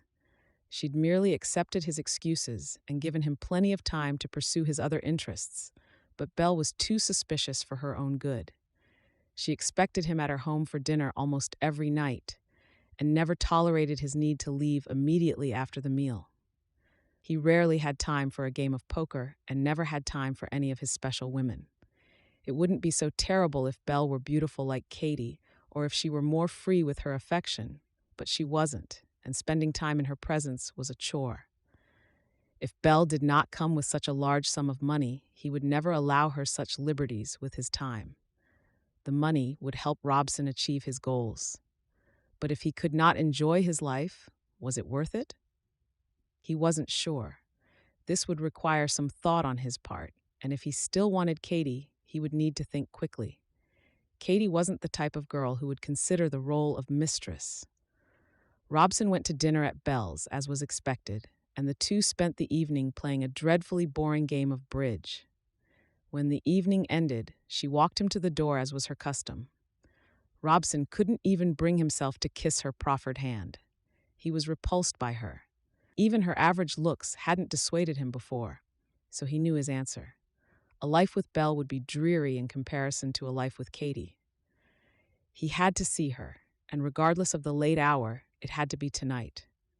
Knowing she was likely already in bed for the evening, Robson didn't bother knocking on the front door. He sincerely doubted her parents would welcome him after this length of time. He'd heard through the grapevine how Katie had become a recluse, making her sudden engagement all the more disturbing. How had she even met this man? Was he someone from her past? Did she have another love before him?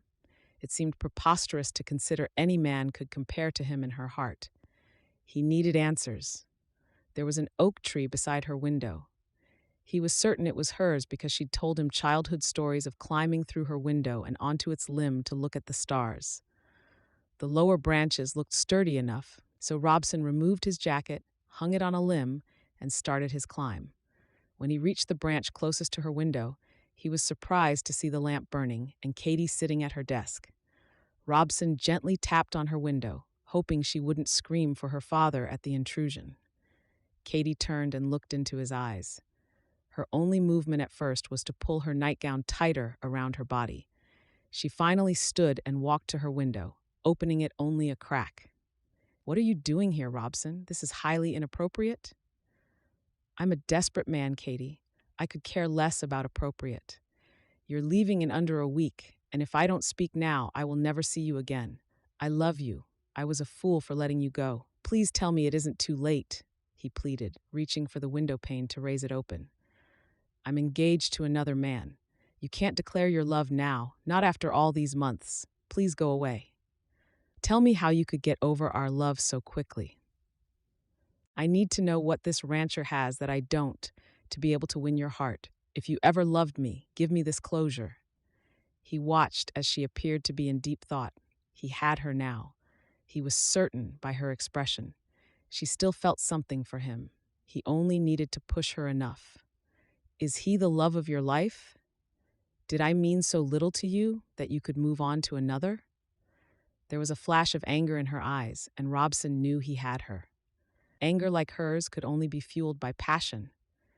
"You left me. Don't blame me for looking for happiness with someone else. Do you have any idea how hard it was for me when you ended our engagement? How humiliating? What was I supposed to do? Wait and hope you changed your mind while the whole town looked at me with pity? Tanner is a good man. He is ready for a wife, and he chose me of all the other applicants." Applicants? Realization dawned on Robson. "Tell me you didn't do what I think you've done. Have you even met this man? Tell me you aren't some Western heathen's mail-order bride."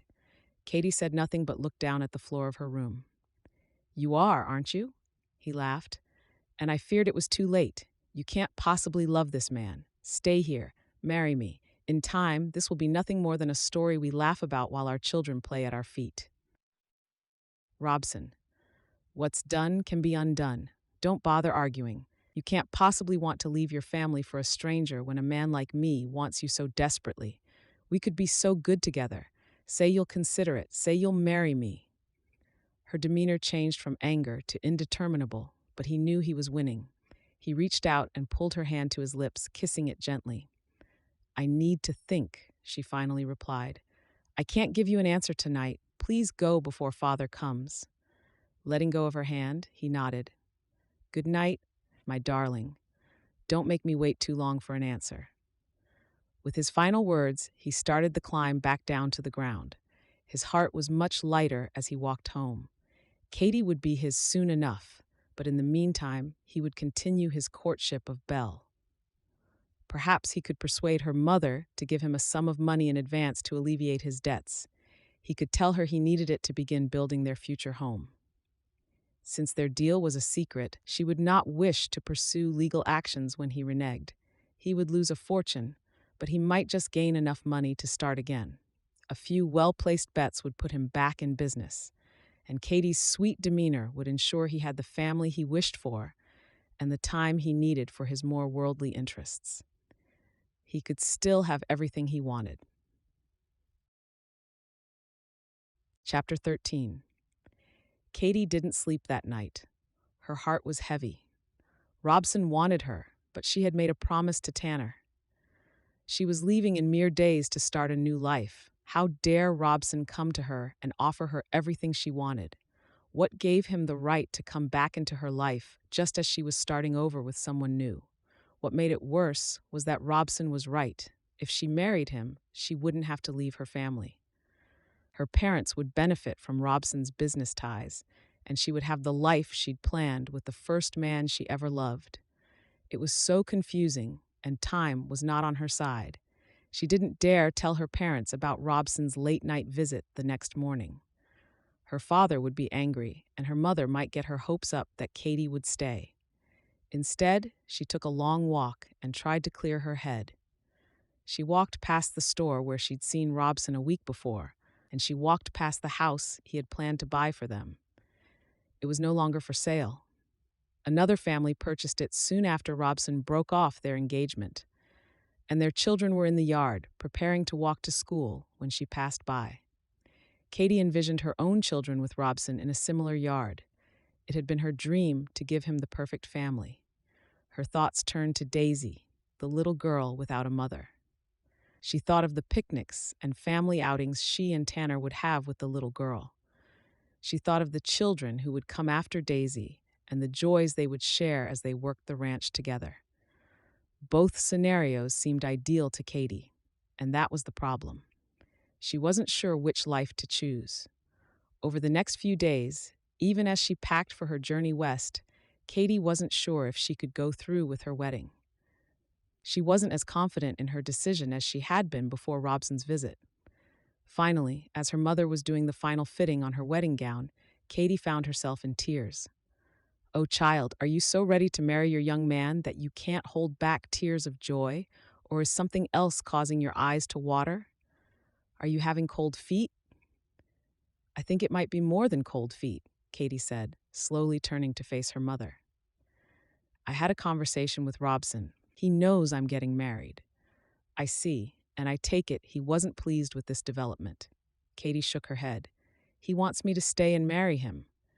He says he made a mistake calling off the wedding. What should I do?" May gently rubbed Katie's back. "I am not surprised the man realized he'd made a mistake. I hate the way you have hurt these last several months, and it is certainly Robson's fault for causing you pain. I won't pretend I condone his behavior, but I can't deny my desire for you to stay closer to home. Even if Robson's financial status were not as good as it is, marrying him would mean staying here. But this isn't a decision I can make for you. I know you think I was selfish for wanting you to marry him in the first place, and you aren't wrong. My reasons were my own, and they cannot be a part of your decision. You need to decide quickly, Katie, before the train leaves the station, you have to know what you want to do. And if I still don't know, I will say this. If I were in your predicament and I didn't know for certain, I would not get on the train, May said. Marriage is a partnership. Ask yourself who would make the best partner and choose him. When the train left the station on September 1st, Katie watched from the podium, unable to board but unable to stay away. With her heart torn, she could not commit to Tanner. She'd tried to pen a letter to him explaining her decision, but as of yet, the right words hadn't come. "I'm sorry, Tanner," she whispered before walking slowly for home. Chapter 14. Tanner double-checked the house for cleanliness before carrying Daisy to the wagon. Everything needed to be just perfect for his new bride. He was dressed in his Sunday best, and Leah had kindly made Daisy a new dress for the occasion. She and Tom were meeting him at the train station, and he could hardly wait to finally see Katie. He whistled a tune as he drove the wagon, and Daisy giggled at her father's uncharacteristic giddiness. Today, he would start a new chapter in his life, and he was ready. Tom and Leah were already at the station when Tanner arrived. Leah had a bouquet of wildflowers in her hand. She handed them to Tanner. "A bride should have a bouquet for her wedding day," she said. "She'll likely be nervous. I was terrified and exhausted from the long trip. Be patient with her." "I will, Leah. Thank you. She's lucky to have you here. I'm sure you'll be great friends," Tanner said, tipping his hat. "They'll be teaming up against us inside of a week," Tom agreed. "But it'll be good for Leah to have a woman around." "I'm happy for you, Tanner. You've done a fine job these last few years, but men like us need wives to keep us from drowning in our loneliness. I hope you and Katie are at least half as happy as Leah and I are." Tanner smiled. He hoped the same. He wanted to be a good husband to Katie. He missed having a wife waiting at home for him at the end of the day. With Katie at the ranch, Tanner had a feeling life would be much more pleasant for everyone. When the train pulled into the station, Tanner waited patiently with Daisy in his arms. Not many passengers disembarked from the train, but he hadn't expected many in his small town. The first to depart was a couple with two small children. The husband tipped his hat at Tanner as they departed the platform. Next was a man traveling alone, and he was also the last to leave the train. Tanner stood there in shock. What could have happened? He just kept staring at the train, trying to will Katie to disembark until Tom finally put his hand on his shoulder. "I don't think she's on the train, Tanner. Maybe it would be best if we moved back and cleared the way for the travelers. We can stop at the saloon and get a bite to eat. If you'd like, we can check back afterward, but I'm pretty sure she got cold feet." Tanner slowly nodded his head. "We should stop by the parsonage first. The pastor's expecting us. I guess I need to let him know there won't be a wedding. I'll tell you what. You and Daisy get settled at the saloon. Leah and I will let Pastor Rogers know you won't be stopping by, and then we will join you. I don't know what stopped your bride from coming, but she might have a good explanation. Try not to worry about it. There's probably a letter in the mail, or maybe a telegram waiting at the station. It will all work out the way it's supposed to, of that I'm sure." When his friends departed, Tanner slowly walked to the telegram office. There were no messages for him. Daisy was fussy, but Tanner knew if he didn't send a message to Katie now, he would never do so. He was undecided whether to be worried or angry, but anger was starting to win out. They'd made a promise to each other. Why would she do this? He reread the message twice before handing the telegram over to the man at the counter. Chapter 15. It was the day after what should have been her wedding day, and Katie still hadn't managed to write to Tanner. She hadn't told Robson she was staying either, but today she would take both steps. Robson was first on her list since the conversation would be much easier to manage. She wasn't ready to commit to a life with him just yet, but the promise of a future with Robson and the chance to have a family in the town she grew up in was enough to give her some semblance of hope. Since Robson made the first move towards reconciliation, Katie decided it would be acceptable for her to visit. She packed a light lunch and made sure her hair was just right, and then set off on a leisurely walk towards his law office. She was still a few blocks away when she ran into an old school friend. Belle was a year younger than Katie, and they were never particularly close. Belle's mother was on the protective side and rarely let Belle attend functions with their peers, but Katie always had a soft spot for the girl. "It's good to see you, Belle," she said. "It's been a long time." "Too long," Belle agreed. "I wanted to visit, but I wasn't sure you'd want to see me. I've worried so much about you over the last few months. Mother said I shouldn't feel guilty, but I truly have felt some guilt. Please know I would never intentionally cause you pain." Katie didn't understand Belle's odd reasoning, but the girl had always been a little different. Assuming her friend feared visiting because it would have been an imposition, Katie just smiled. "I know I've been absent for a while, but I have no intention of hiding away any longer. You're welcome to visit any time. Perhaps we can have lunch next week. You are handling this so much better than most women. I'm not sure I'd want my ex-fiancé's wife to be in my home. Please know, Robson didn't approach me about courting until after you broke things off with him. I even put him off for a few weeks because I didn't want to behave inappropriately. You were always so kind to me." Katie was completely taken aback. Belle and Robson were engaged? Why would he show up at her window and beg her not to marry another man if he was promised to another? He'd told her he wasn't ready for marriage when he ended things between them, yet he was already engaged to another woman. Matters slowly started to make sense. Belle was from a wealthy family. She and Robson moved in the same circles. His cold feet had nothing to do with his ill-preparedness for a wife and everything to do with Katie's lack of social status. She had been a fool, but she would not look the part. "I hope you and Robson are very happy together. I hate to run, but I was on my way to meet someone," she said in as cheerful a tone as she could muster. "Of course, I'm sorry. Here I was just rattling on when you obviously have plans, and I'm due for my dress fitting. The wedding is 3 weeks from Saturday. There's just so much to do," she paused. "Is that a picnic basket?" Katie looked down at the lunch she'd planned to share with Robson. "It is," she said softly, not bothering to elaborate on her now aborted lunch plans. "I'm sure I'll see you soon. Have a good day, Belle, and I hope you're very happy." The reality of her situation hit Katie as soon as Belle was out of sight. She'd fallen for Robson's lies again, and this time it had cost her a life with Tanner and Daisy. As much as she wanted to confront Robson and tell him she knew of his deception, she needed time to think and a listening ear. Thankfully, Rebecca was home when she knocked on her door. "Katie, I thought your train left last week. Did I get the date wrong?" Rebecca asked as soon as she opened the door. "I think I made a very big mistake. Do you have time to talk for a few minutes?" Rebecca motioned her into the house. "Of course, come to the kitchen. I'll put on some tea." Katie spent the next half hour telling her friend all about Robson's visit and his engagement, while Rebecca remained mostly silent. "I never thought I'd be foolish when it came to matters of the heart, yet here I am. I just don't know what to do next. If only I'd listened to you months ago when you told me about the other women.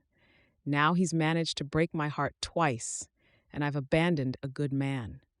What should I do?" I think the more important question is what it is you want to do. You've misjudged at times, obviously, but you are still an intelligent woman capable of knowing her own mind. Katie thought about the letters from Tanner and how she had looked forward to a life with him. She thought about Daisy and wondered if Tanner had told the little girl that a new mother was on her way. She hoped he hadn't mentioned her. She desperately hoped Tanner could find a wife who deserved him. He was a good man. She could have loved him if she'd only taken the chance and boarded that train. "I should have gone to Texas," she said softly, "but it's too late now." "Is it?" Rebecca asked. "You were willing to give Robson another chance after he wronged you. What makes you so certain Tanner wouldn't do the same for you?" Katie felt tears forming in her eyes, but she refused to let them flow freely. "I don't deserve another chance. Sometimes it isn't about what we deserve as much as it's about what we are offered. Katie, Tanner isn't a schoolboy. He's a grown man. He hasn't lived to be 30 years old without making a few bad decisions. If you explain your confusion and your fear of leaving your parents to go trekking off into the unknown, He might just forgive you. You were willing to forgive Robson, and his betrayal was far more public. Think about it. Do you really want to give up the dream of a family with Tanner just because of a terrible mistake? Katie went straight to her room when she arrived home. She was grateful to have the house to herself. Opening the drawer to her desk, she pulled out the letters. The more Katie reread Tanner's words, the worse she felt. Her confusion was gone, but it left heartache in its wake. A knock on her bedroom door interrupted her reading. "Katie, I know this probably isn't something you've looked forward to seeing, but you had to know it would come," her father said. "This telegram came for you today. You should probably respond. A man has the right to hear the reason." Katie nodded and read Tanner's words. "Katie, I don't understand why you weren't on the train. Daisy and I were waiting. This was supposed to be our wedding day. If something went wrong, you should have told me. I thought this was what you wanted. Tanner, are you going to be all right, child? Did you have your conversation with Robson?" he asked once it was evident Katie had finished the telegram. "I didn't make it to his office," Katie said. "I ran into his future wife on the street. He lied to me, and I've broken my promise to Tanner. We could have been happy together. I should have gone to him as I planned. I've made a mess of things and I don't know how to make it right." Her father patted her on the shoulder. "I've had my share of mixed emotions about you marrying either of these young men. I'll fully admit I'd rather keep my only child with me than trust another man to care for her. But a father has to be willing to let go. Your mother was fond of Robson, as were you, but I never cared much for the man. He may have money, but he lacks integrity. This Tanner, on the other hand, is harder to dislike. Prosody rate %. He didn't have to ask my blessing, but he showed respect. He seems like a fine man, and I should have insisted you give up any notion of reconciling with Robson and get on that train. I was selfish, Katie. I didn't want you to leave. There's plenty of blame to go around. Don't take it all on yourself." "Do you think Tanner would ever be able to forgive me?" she asked, looking into her father's eyes. "If he's the man I imagine him to be, I think he'll forgive you, but you won't know until you ask. Do you still want to marry the man in Texas?" "I think so. No, I know I want to marry him. I'm just not sure I can have what I want," she said, looking down at the open letters. "There's something I have to do before I can even consider making things right with Tanner. Will you help me?" Chapter 16. When the messenger boy brought Robson a note from Katie asking him to come to her house, he was thrilled. She hadn't gone to Texas. This was going to be too easy.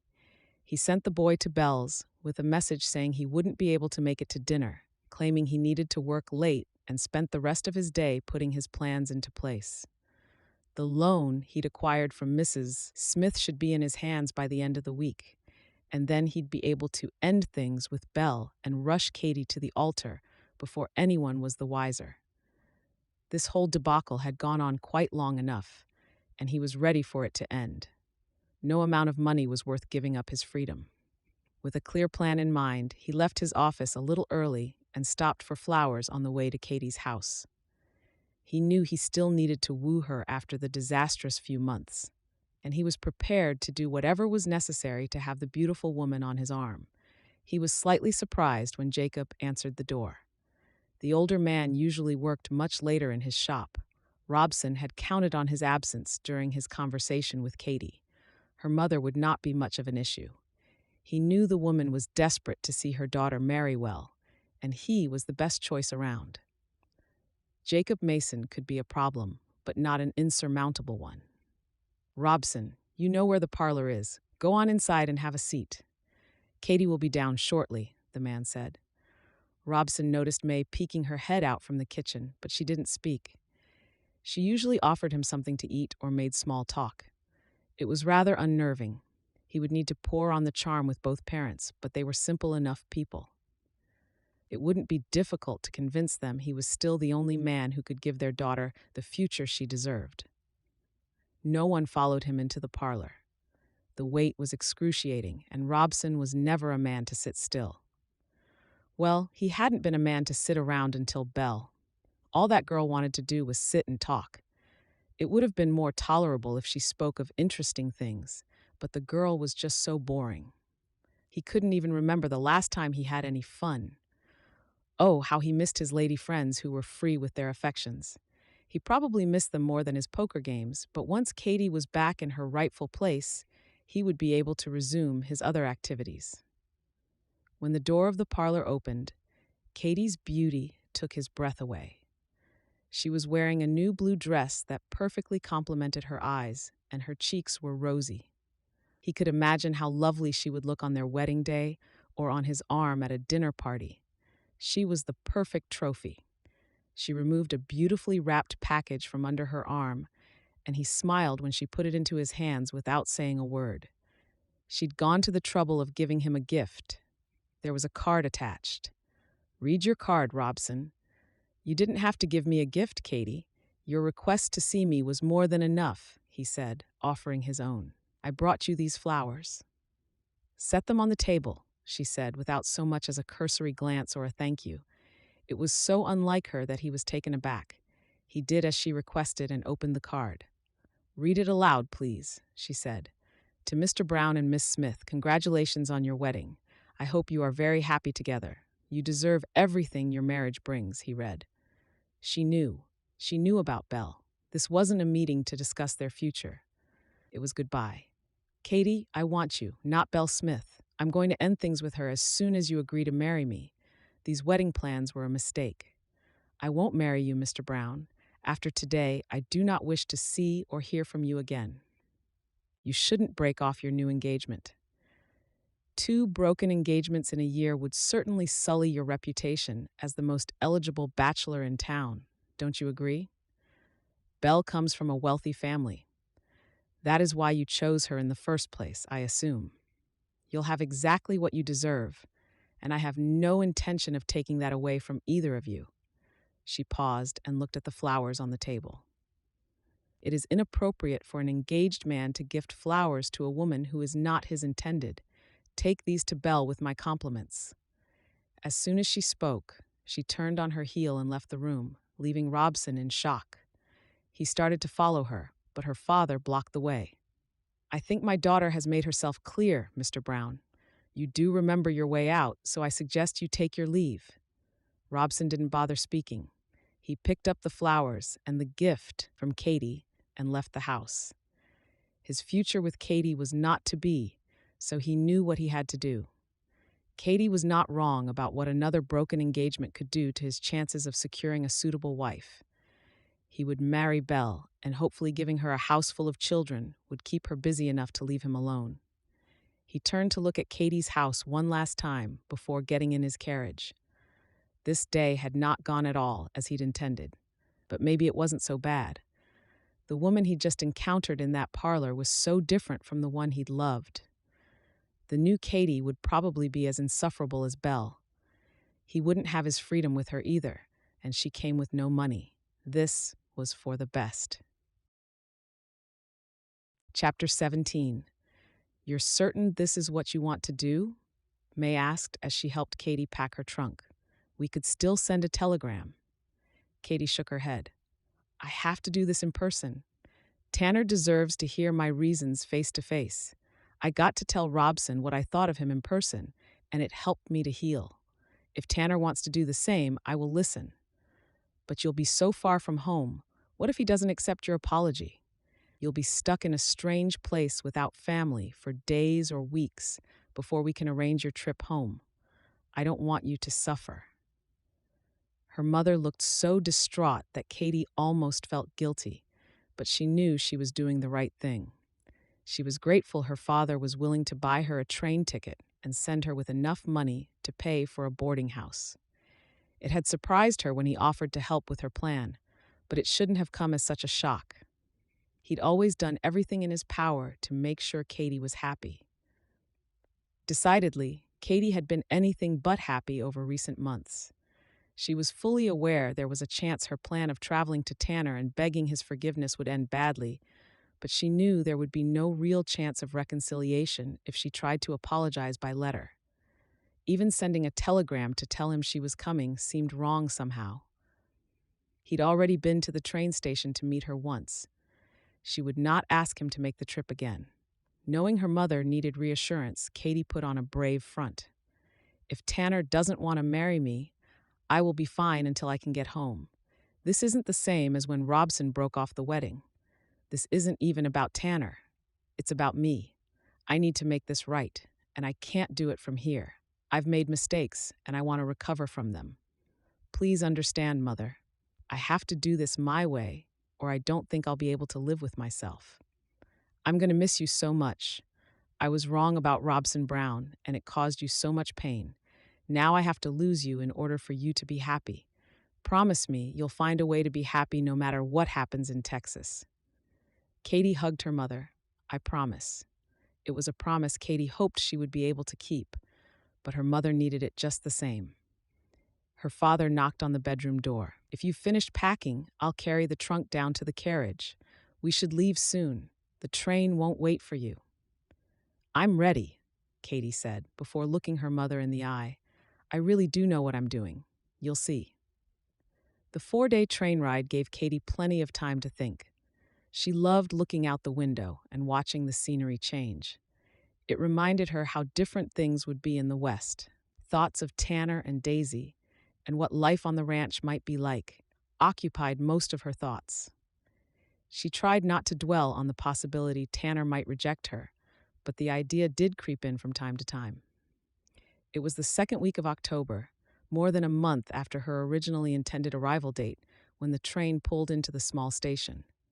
The air wasn't nearly as crisp as it had been when she left New York, but it wasn't too hot either. She was grateful for the fair weather as she lugged her trunk off the train. It was still early in the morning, but she was tired after her journey and desperately wanted to clean up before seeing Tanner. The thought of waiting another day didn't sit well with her. Her first order of business had to be arranging lodging, and only then would she see about arranging a ride to the ranch. She hired a boy to help with her luggage and went to the nearby boarding house. It took no time to settle into the small, second-story room. She quickly freshened up and put on her favorite dress. The woman who ran the boarding house suggested she check with the livery stable for a possible ride out to the ranch. The livery stable was busy considering the size of the town, and Katie had to wait her turn. She took a seat beside a woman not much older than herself and tried to be patient. She was so close to the end of her journey, but her nerves were starting to get the best of her. The woman smiled at her. I don't think we've met, she said. I'm Leah Harper. That's my husband, Tom, talking to the blacksmith. Have you been in town long? Katie recognized the names immediately and wasn't sure whether to be excited about meeting Tanner's neighbors or humiliated. What would this woman think of her once she learned her identity? Seeing no way around telling the truth, she offered a sheepish smile. I arrived this morning, but I'm not completely certain I'll get to stay. My name's Katie Mason. I think we were supposed to meet not long ago. Tanner's Katie, Leah gasped. We didn't expect to see you around here. Tanner didn't tell us you were coming. Leah paused and gave Katie a scrutinizing look. Oh, I see. He doesn't know you're here. That's a bold decision on your part. He was very disappointed when you weren't on the train. Katie looked down at her hands. I came to apologize. A long trip just to make an apology, Leah said, but I'm sure you realize that. I made the trip not so long ago myself. Why did you really come? To make things right, Katie replied. I was confused when it was time for the train to leave, and I couldn't go through with it. It took some time for me to realize I'd made a mistake.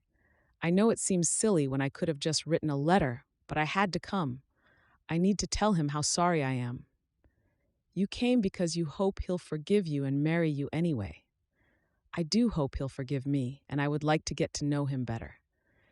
If marriage becomes an option, then yes, that would make me very happy, but I have a room here in town. I don't expect him to accept me easily after what I've done. And I guess you're here at the stable trying to find a ride? Katie nodded. That's my intention. Well, you found one. We drive past the ranch on our way home. It's quite a trip from here. Getting you home by the end of the day might not be so easy. So I should inform Tom we'll be having a house guest.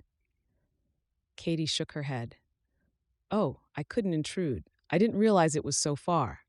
I'll come back tomorrow and see if I can secure a driver for the day.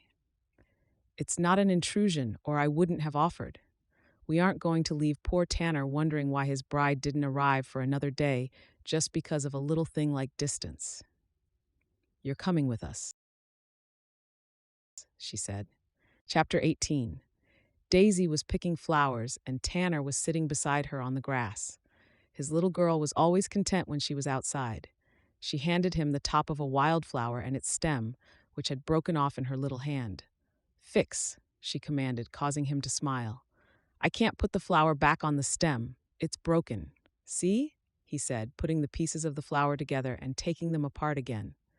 Sometimes things can't be fixed, but we can put the top of the flower in the pond and see if it floats away. Would you like that? The little girl giggled, and they headed for the pond together.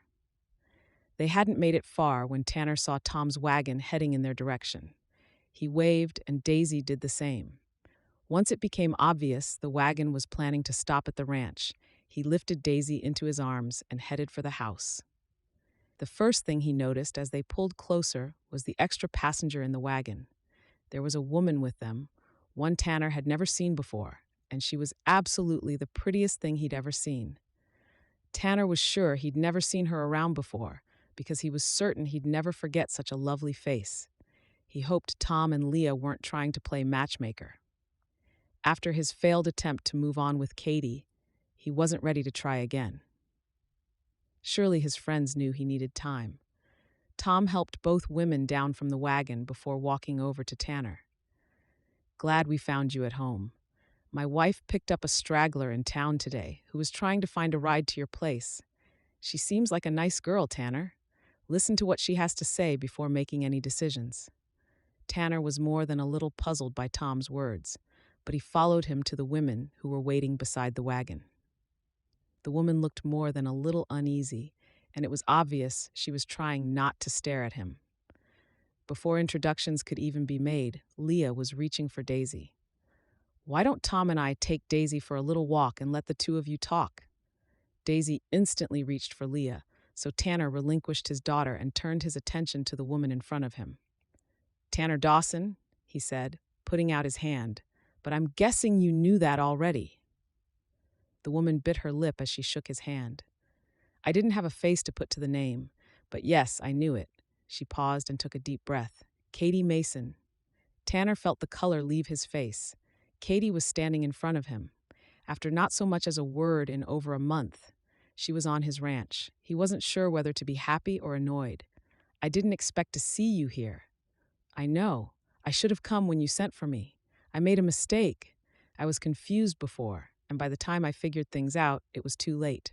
You have every right to be angry, but I needed to apologize in person. You came all this way just to apologize? She smiled softly. I hope not, but I guess that depends on whether you decide to accept my apology or not. Is there somewhere we can sit down and talk? I owe you an explanation, and it's long overdue. Tanner couldn't help but return her smile with one of his own. He was sure her story was probably not going to be pleasing, but she was here. They'd figure the rest out as they went along. Chapter 19. Leah helped Katie place the combs just right in her hair, while Daisy sat on Katie's lap. It had been almost a month since Katie arrived in Texas, and what a month it had been. Tanner had been more understanding than Katie could have imagined. He'd listened to her explanation and accepted her apology without so much as a word of condemnation. They agreed that under the circumstances, it would be best to get to know each other better before marrying. And the more time they spent together, the clearer it became that they were right for each other. When Tanner proposed again, Katie accepted wholeheartedly. She loved Tanner, and Daisy was an exquisite child whom Katie couldn't help but adore.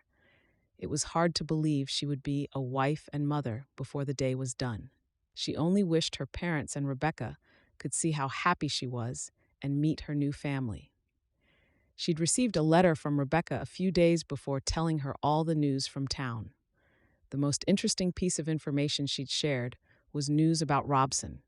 Her ex-fiancé was in quite a bit of trouble with his new mother-in-law. Apparently, his exploits went further than Katie knew. He was deep in debt, having gambled away a fortune of his new wife's family's money. His father had disowned him, and his mother-in-law was content to leave him penniless. As much as Katie hated how things had turned out for poor Belle, she was grateful to be marrying a man with integrity. With Tanner, Katie never needed to worry about his affection. His only desire was to provide a good life for her and Daisy.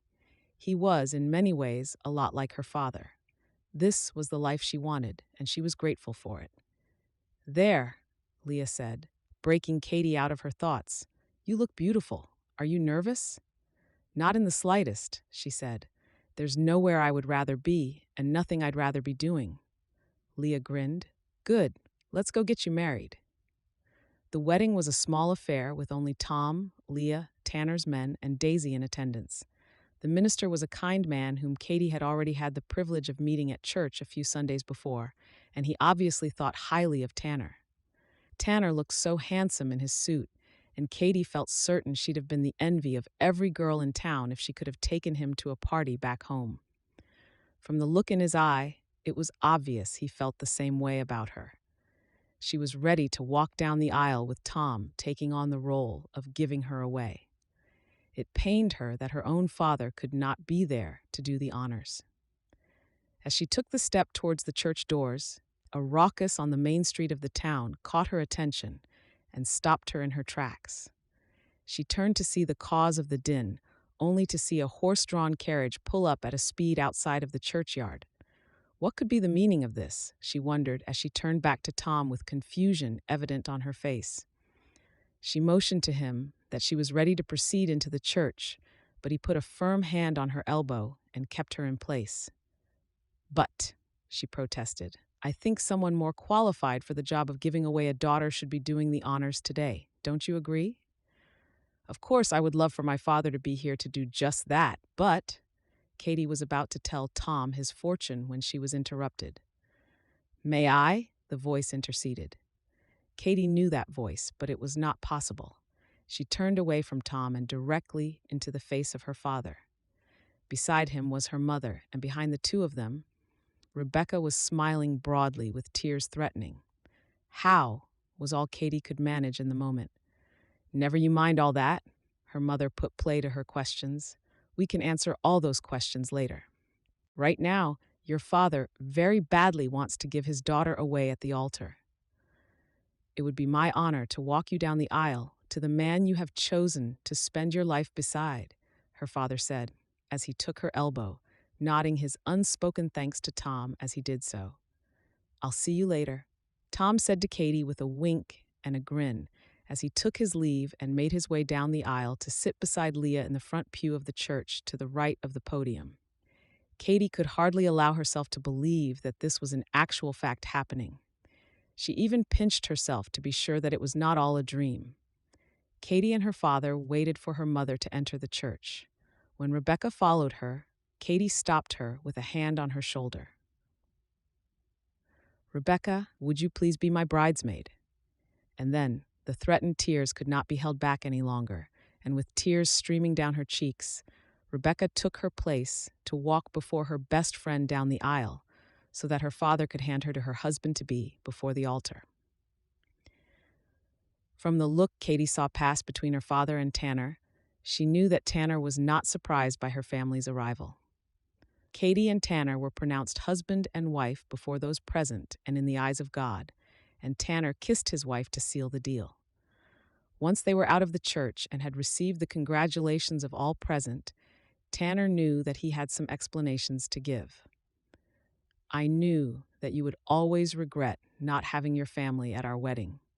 So I contacted your mother and father by letter to the same address to which I wrote to you. It was all as easy as can be, really," Tanner explained on the ride back to the ranch, where the guests and family members would be waiting on their arrival. "But how? Why? Because you deserve to have the rest of your life start as perfectly as it possibly can. Don't you think? With your father giving you away and your mother looking on, and your best friend attending to you as a bridesmaid. Oh, Tanner, how can I ever thank you? You can be the best mommy to our little girl, and you just carry on being the same person you have been since you arrived here. That is all I could ever want. Although, Although, if we could somehow arrange for you to be the best mommy to any brothers and sisters God might want to bless our union with, I think that would be just swell. How about you?" Katie laughed even as she blushed and looked coyly at the man she loved from beneath dipped lashes to say, "What will be, will be. I love you, my husband." They celebrated with a meal, cooked by Jake, who declared he wasn't cooking another meal on the ranch if he could help it before the others left the little family of three alone. That evening, as they sat in front of the fireplace, Katie felt a sense of peace and joy she'd never before experienced. She was home.